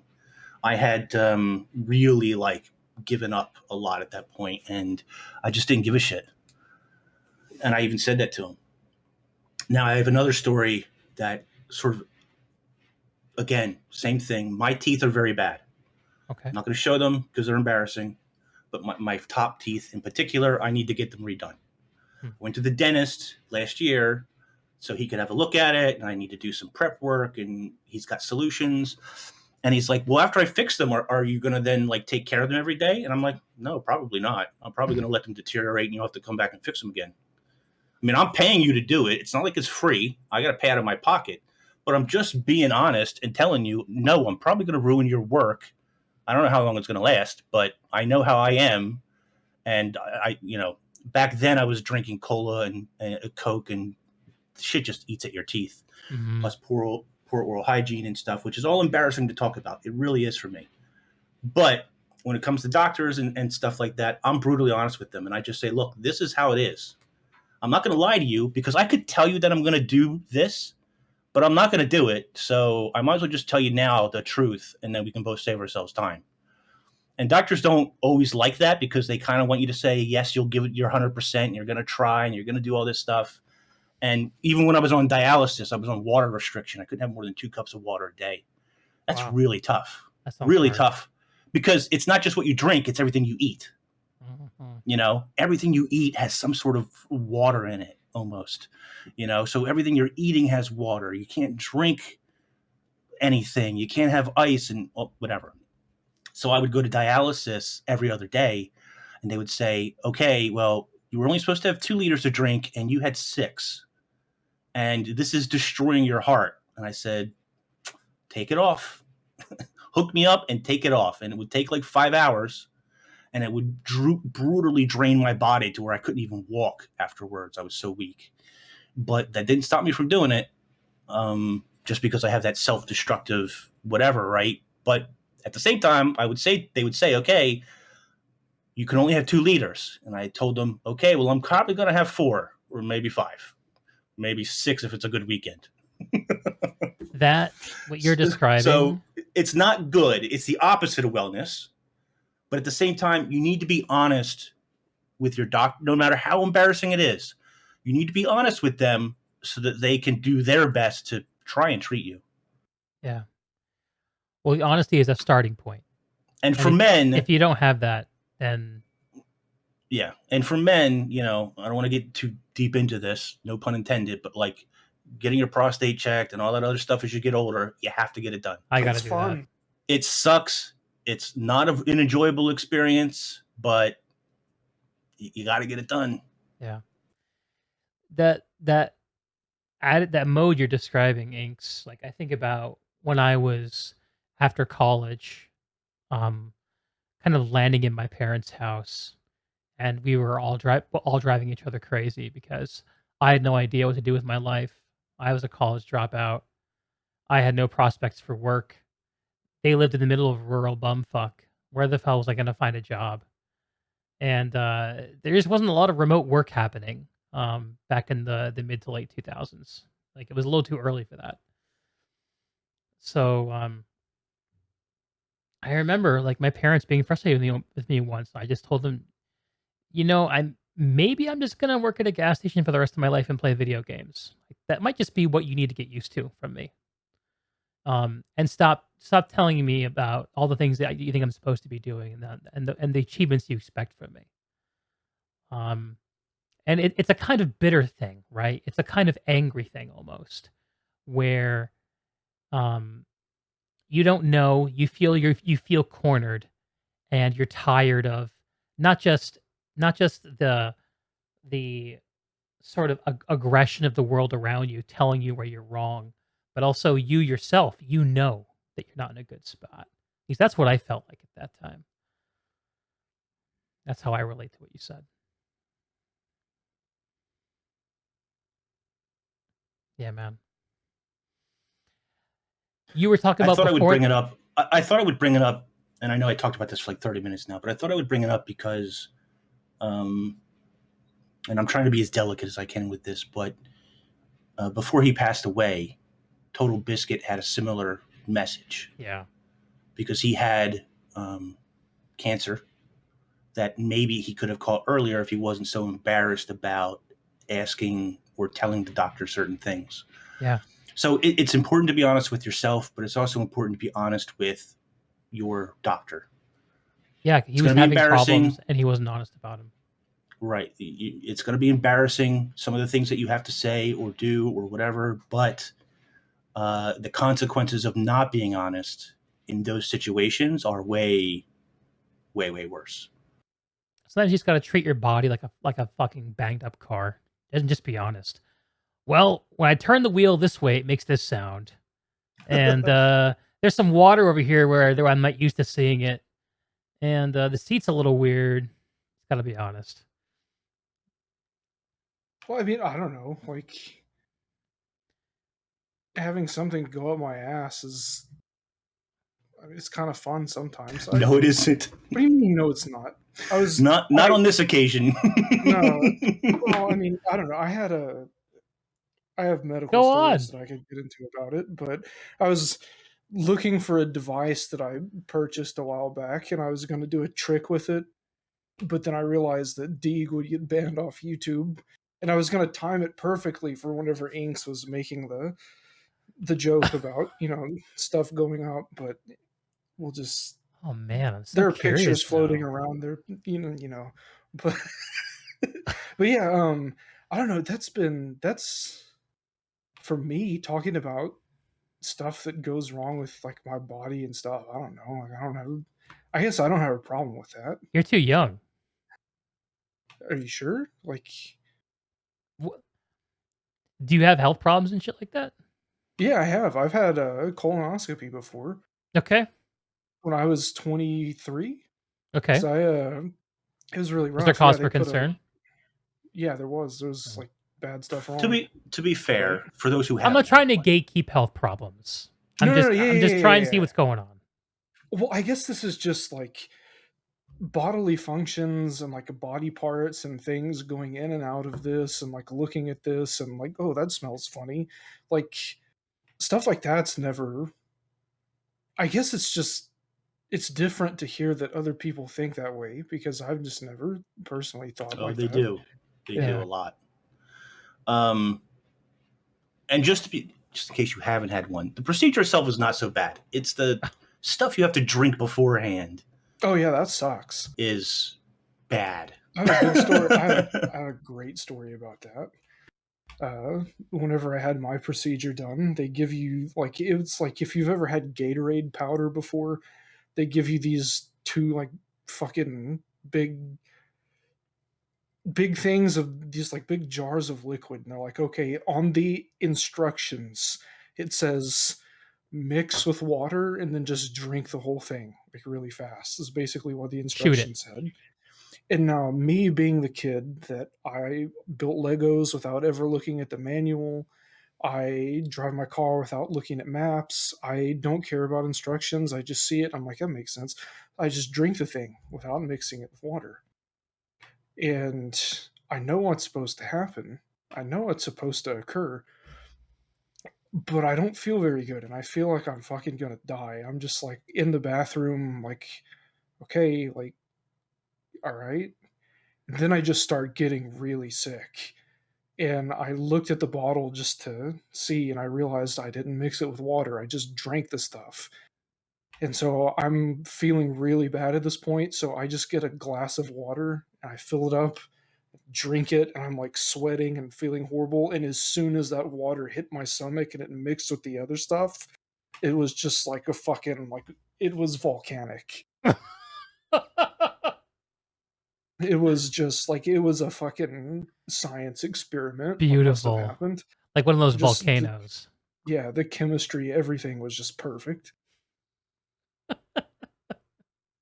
So, I don't know, but You gotta yeah, I love don't. the bodily That gore. it doesn't bother me to talk about that. But also, I've known people that, like my sister's going into medical school. Like my cousin went through medical school. Like I've known people that were doctors. They've heard everything before. That's the other thing. Like Mhm. probably not gonna surprise them. Yeah, it's not for the doctor, right? It's for And you and if your you do pride, your surprise ego. them, they'll think it's cool. That's true. That's true. But I yeah, when I got to the hospital with kidney failure, which by the way I drove myself. he told me about What? this. So after the first week, I couldn't stand anymore because vertigo. Every time I stood up, I threw up.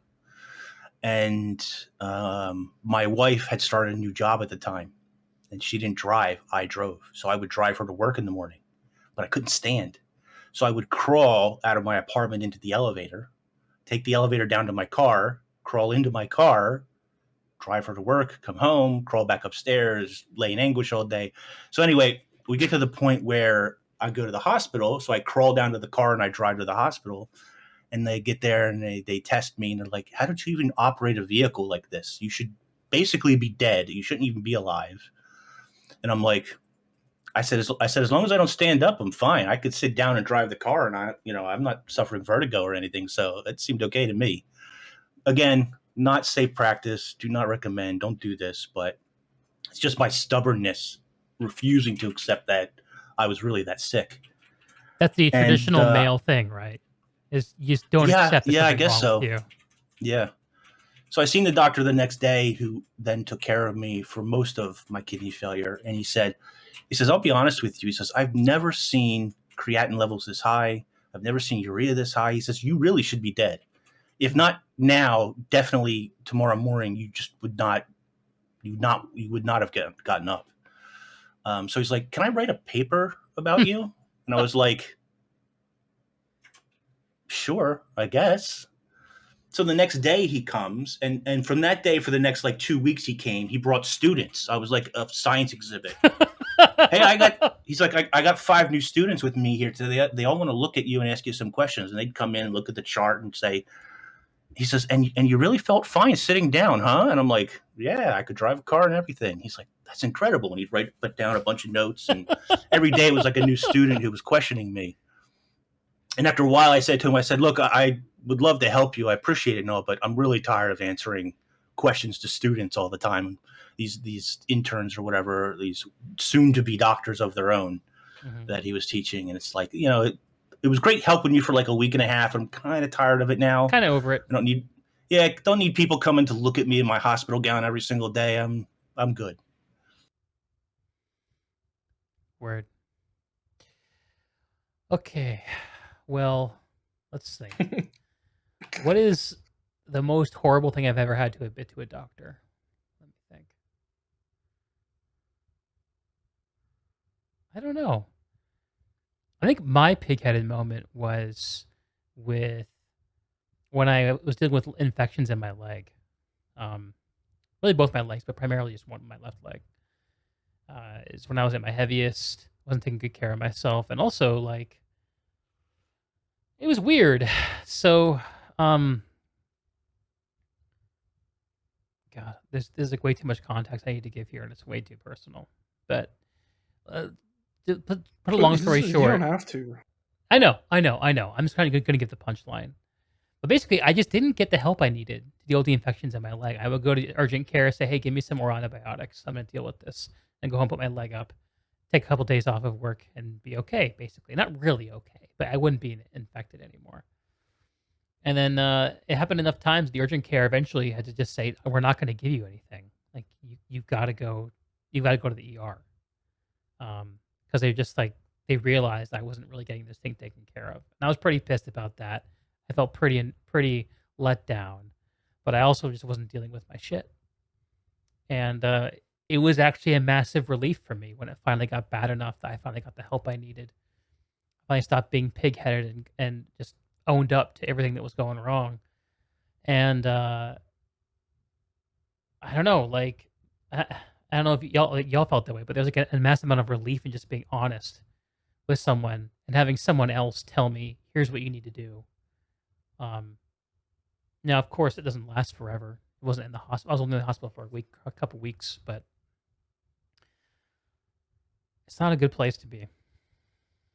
Speaking of which, and I don't know how this will help too many people or not, but in case you do go through a similar situation with serious surgery or something, the doctor is likely to promise you everything under the moon. Your life will return to normal. You're going to be 100 billion% better. They'll try and use the word "you'll be normal" a lot again. When in reality, the reality is you probably won't ever be normal again. I know for me, I got my kidney, and for the first couple of months, I did feel great. Part of that is a new kidney doing its job the way it's supposed to do it, flushing the toxins. I did feel great for a short period, but I'm now going on, I think, 13 years now, which now I'm up against the statistical barrier of failure. Really? You really probably don't want to go into the math of those things because you'll drive yourself crazy. But of course, I do because that's where my mind goes. And anyway, I have never been the same. Just to put it bluntly, I am not the same person I was when I was 20. I'm not talking about just mentally or physically or whatever, but I never returned to be the person I used to be before failure. And I accepted somewhere along the way that just wasn't going to happen for me.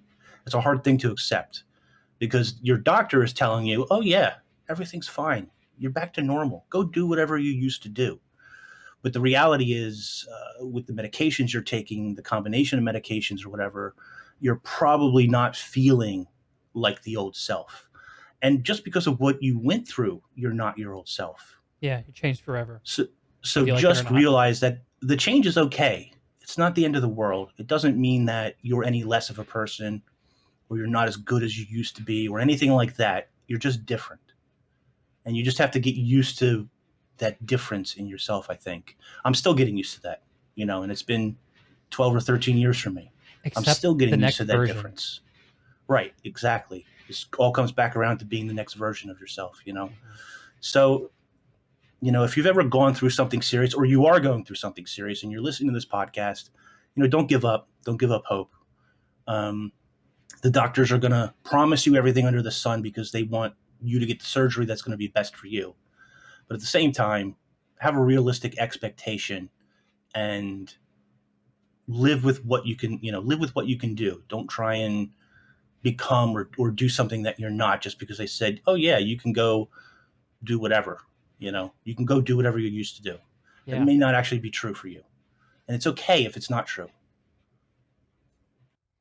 Yeah, one of the things I did say about my long-term goals is that I want to be able to figure this out without getting a gastric bypass. without getting some kind of bariatric surgery. Doctors have been asking me about it for years. And every single year, I'm like, no, I got this. I'm going to figure this out. I need to. Otherwise, it's going to be my only choice. And I know a lot of people who have had those things like work, but their life is forever different. And they deal with some very serious compromises. My wife even got what did she get? A gastric sleeve, I think. I can't remember what it's called. Didn't work for her at all. Not one bit. She lost no weight on it. And I know a lot of people do very well. For some people, it's honestly life-changing. But it's no guarantee. And like you say, the doctors are focused on solving a problem. And a lot of the time, I think the attitude is, well, this is a trend. We need to intervene in some way. This is the intervention that is the most likely to succeed. It's more likely to succeed than the percent chance this person is going to change their life. I'll try to prove it wrong.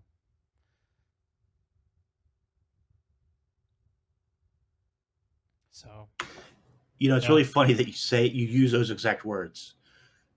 I got a letter when COVID first started. When I got a letter when the vaccine started to roll out, and the letter from the transplant office basically said, "Look, we don't know how this is going to affect you. We don't know if it's effective or not effective. What we do know is, if you get this vaccine, it's better for you than not to get the vaccine. Ooh. So get the vaccine. Maybe instead of 98% or whatever the percentile was at the time, maybe it's only 60%. Maybe it's only 40%. We don't know. The clinical trials haven't been done. Effective, right? Okay. I think up to now, I'm actually 2 doses behind. I got to get my 3rd and 4th.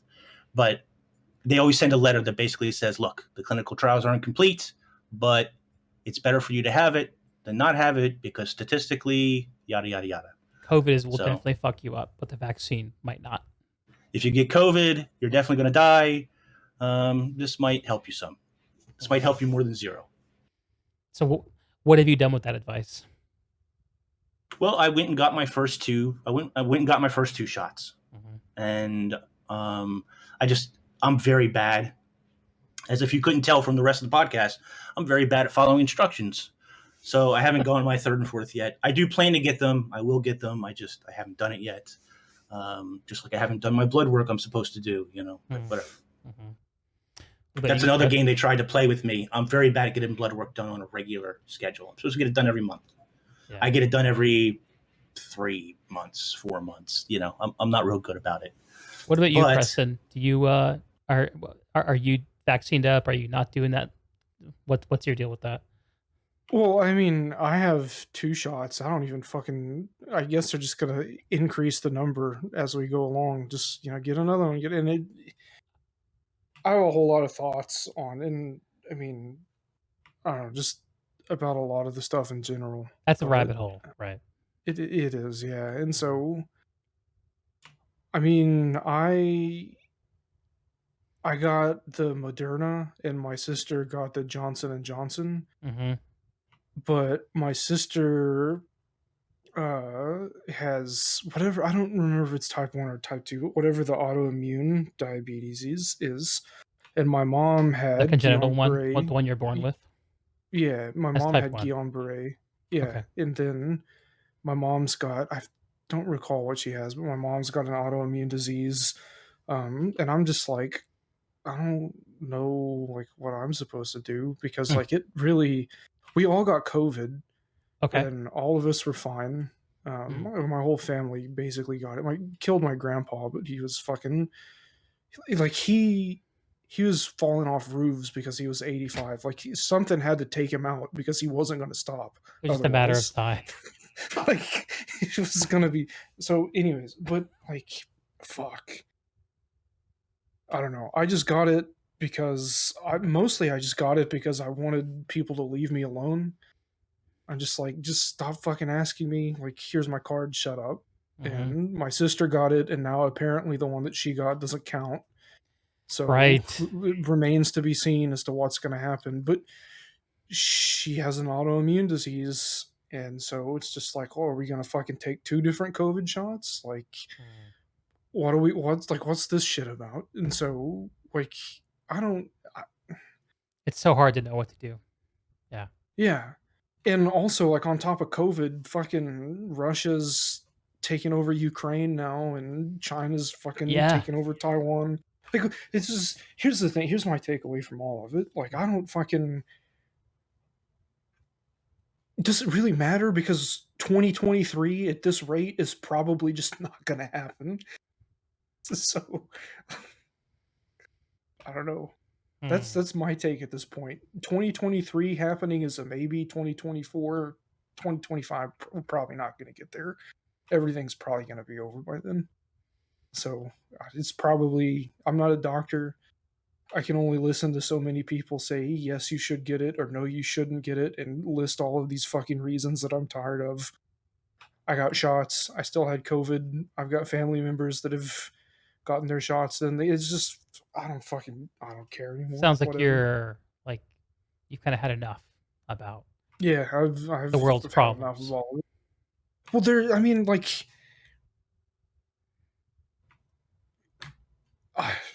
it's probably best just not to talk about this because I don't want to destroy your entire YouTube channel and also just start fires in the comment sections because that could very easily happen. And also, it probably already will. We've talked enough about it that somebody's going to be mad for some reason, but I fucking know. Yeah, I don't know. I think if we're honest about where we're coming from, people that need to be mad will get mad and just let them. I don't know. I will say one thing though is we've been at this for a long time, and I at the very Yeah. least need to take another short break, and then let's figure out where we want to go next with this, or maybe wrap it up. Oh, All right. we're off. We'll be back in a few minutes. Okay. See you real soon. Hey folks, we're back on the Deeg Podcast. I'm here with Preston and MMO INKS talking about gamer wellness and all kinds of related, semi-related, vaguely related topics. It's been a real fun, soulful discussion, but I think we're going to wrap this baby up. And here's what I want to do. Because I did promise people we would have some Guild Wars discussion, and although we have done a little bit, I think that we can finish this on a very fun note. I want to hear a couple of predictions from y'all. We'll end it on this, and then I'll ask you to promote whatever you got going. What will be the surprise victory and the surprise stinker of End of Dragons?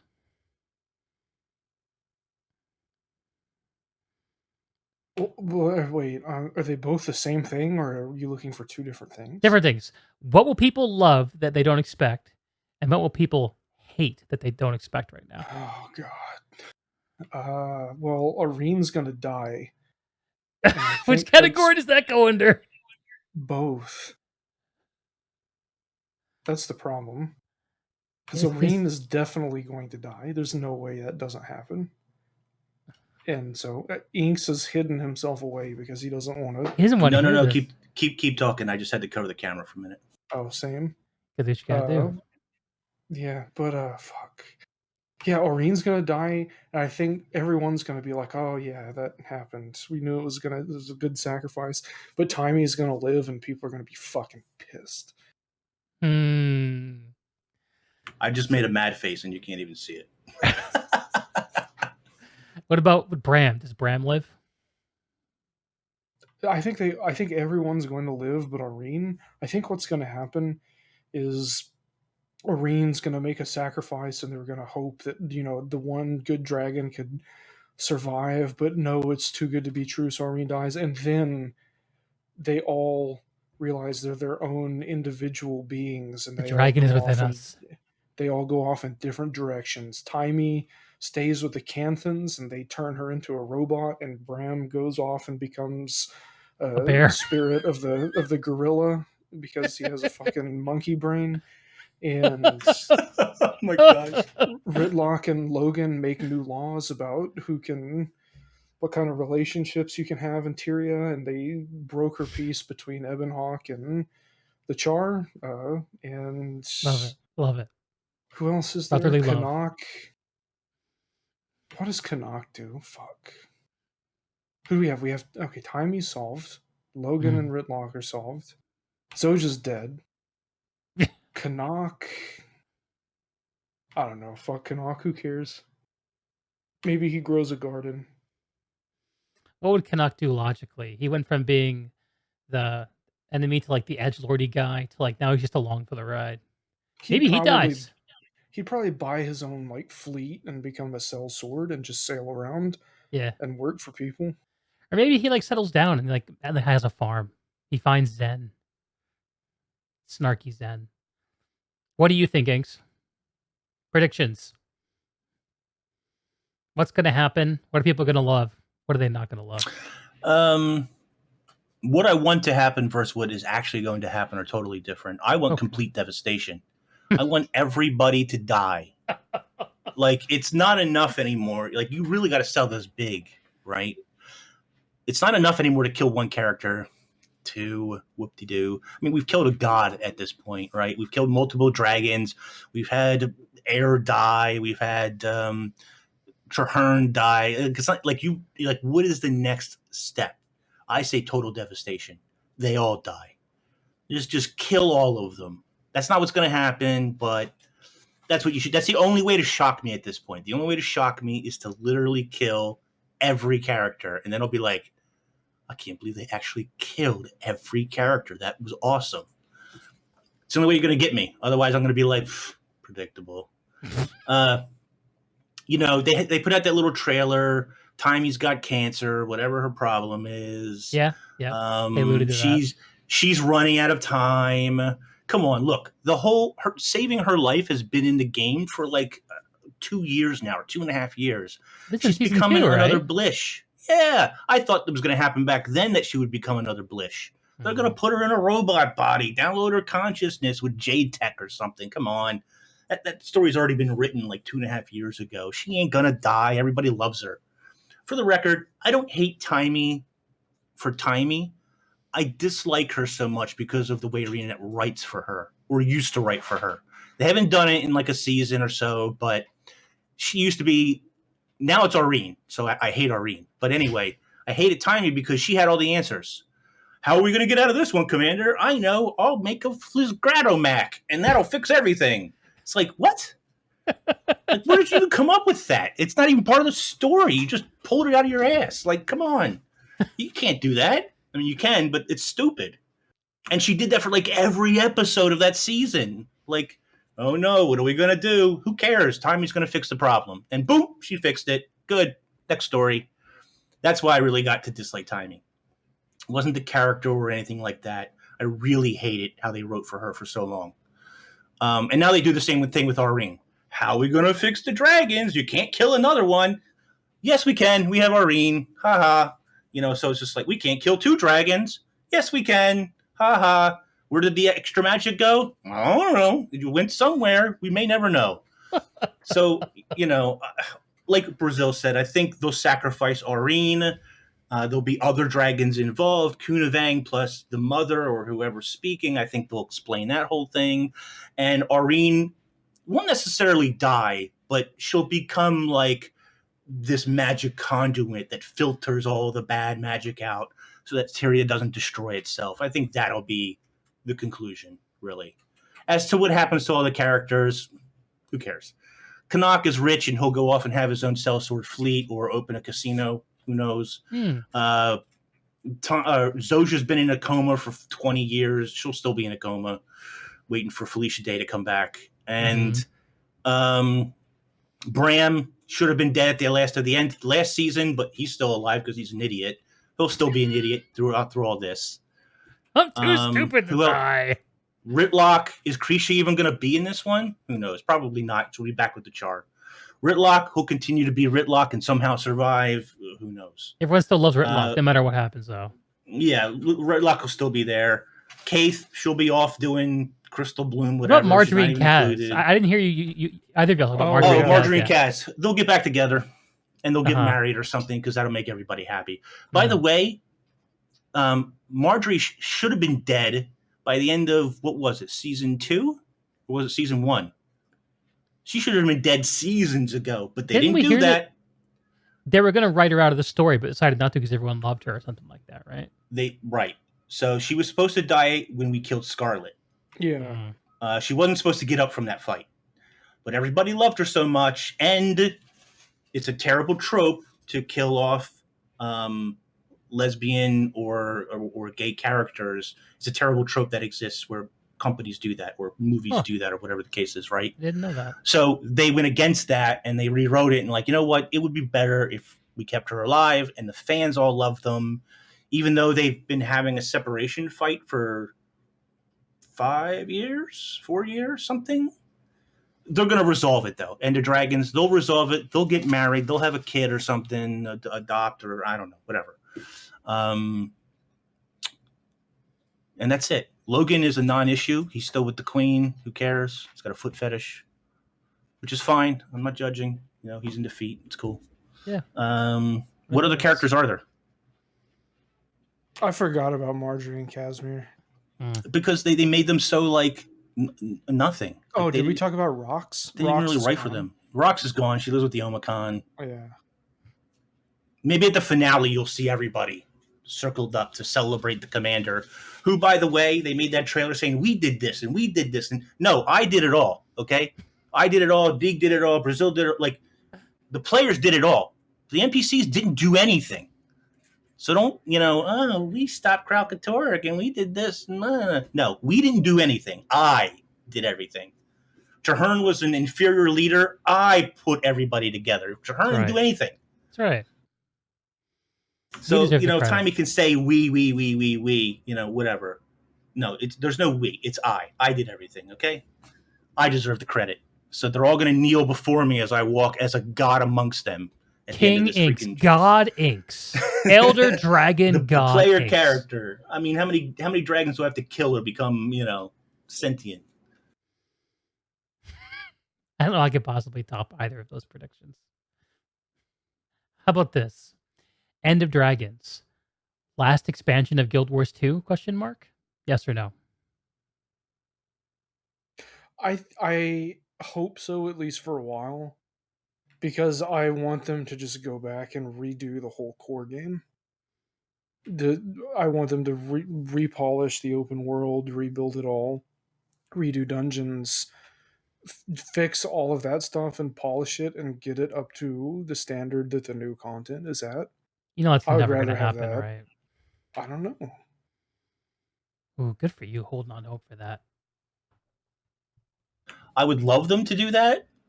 Like World of Warcraft sort of did that with Cataclysm, right? Mm-hmm. But then the developers of Cataclysm said that was a big waste of time and it didn't really work out. And people didn't really like it either. Yeah, Cataclysm was okay, but sort of also the end for me. So anyway, here's what I would like. Dedicate a team of X number of people, greater than one. I don't know how many can work on it at the same time, 3, 4, whatever. That does that. Like every couple of weeks they fixed something. Hey, we fixed this bug from 2000 and whatever. 9. I forget when the game even came out. And then next week, hey, we fixed some other bugs that have been around for 10 years of the game. You know what I mean? I really wish they had a dedicated team to do that, so you can fix some of these bugs that have been around forever, or even tackle new ones that come up while you have the rest of the team developing the next story. I mean, there is going to be another living story going forward. I truly believe that. And I think they'll get at least one more expansion out before... To be honest, I don't think the game's ever going to end. It might go into Skeleton Crew at some point. It makes too much money. For as much criticism as we want to throw at ArenaNet... Yeah. For as much criticism as we want to throw at ArenaNet and how unhappy we are with particular things, their quarterly earnings are still pretty good, if not better than they were last year. And some of that's EOD hype. Don't get me wrong. I get Didn't we right? see some marketing or something? Some story got published about how the game has like 300,000 live players or something. I don't know. I'm sure that number's a bit flubbed. I'm sure that number's a bit inflated. Half of but it still, Half of it's turret engineers and minion necros. Yeah, half of it is They're my not real Teapot's people. accounts. Daily But, login. yeah, I mean, we've been wishing for the same thing for 7 years. It's true. We're old hat. We want things. We still want the things from 7 years ago fixed. Yeah. But I think there's going to be another living story, and then probably another expansion, and then who knows where they go from there. Word. Well, I hope that they nail fishing. I hope that they nail an aesthetic for Cantha. I don't care if it's the one from Guild Wars 1. That would be cool. Or the new one, the very green one that we've seen. As long as it's cool and it works and it hangs together.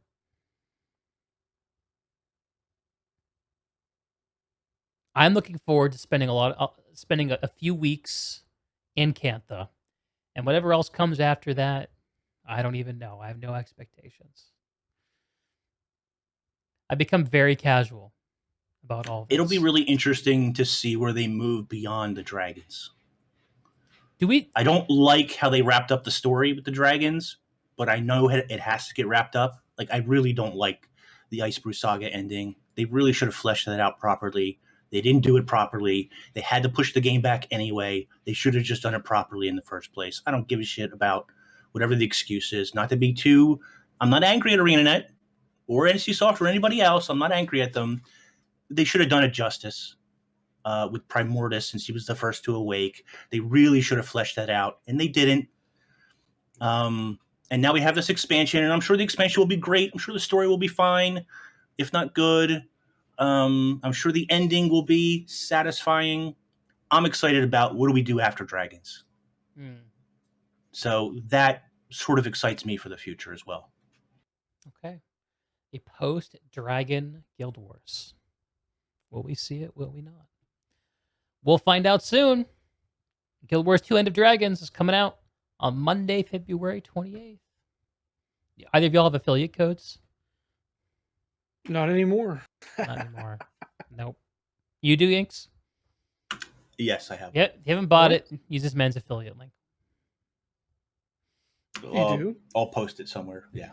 Okay. Cool. Are you guys? Yeah, I'm technically a partner again. Tell them to add me back to the program too. I'll mention your name. Mention me too. I think I'm gonna throw in an application. Do it. Yeah, Sneb throws one in every day. Yeah, I've seen that. Any all you working on that you want to promote here at the very end of things? Sunday we will be on Tea Time, be Brazil Boots and Mighty Teapot, the original cast. Let's go. Talk about EOD, so that should be fun. Yeah. That's all. I think that's all I have going on right now. Oh, well, come Monday when it launches, I'll be streaming the story. Now I know a lot of you won't want to be spoiled, so if you don't show up, I won't take it personally. That's fine. I'm gonna be running through the story as fast as I can. I'm still a pretty slow player, so Teapot's going to be faster, whatever, it's fine. But I'm going to be running through the story as fast as I can to get to strikes. I want to play the strikes. I want to get to strikes. I want to experience them early as I can, hopefully within day 1, day 2 at the worst, and that'll be my big goal. So come by, say hello. If you don't want spoilers, don't stay too long, I guess. But, I'll be streaming. Cool.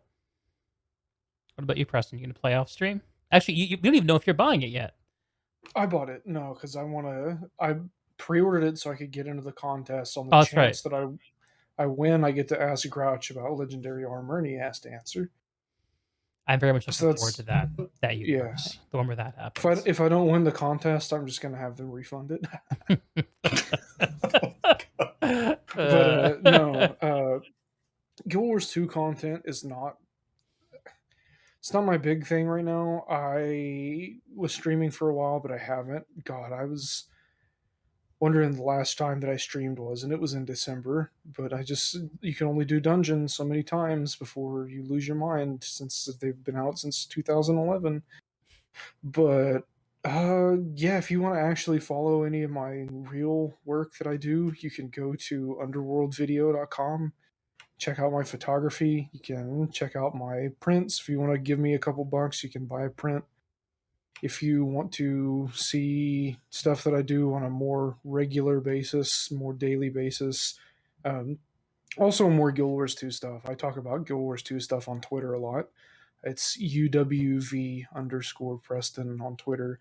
Also, Instagram is UWV_Preston. That gets more updates with photo stuff than my website does. Website's like every 3 months. I throw stuff up on that. Yeah, I mean it's pretty much me. It's pretty much where I'm at. Pretty much what I'm doing, and it's always fun to be on here. Always Yeah, fun to hang man. out. Thanks to both of you for coming on, bearing your souls, all about being a gamer, having a human body, and trying to figure out how to reconcile those two things. It ain't fucking easy. I'm Deeg. This is the Deeg Podcast. I love talking to gamers. And I will also be streaming the launch of Guild Wars 2 because I took the entire fucking week off. So I got nothing else to do, and I'm very excited about it. It's going to be a lot of fun. I'll be over here on YouTube doing just that. And that is going to do it for us for tonight. Thank you, friends, and we'll see you out there. GG.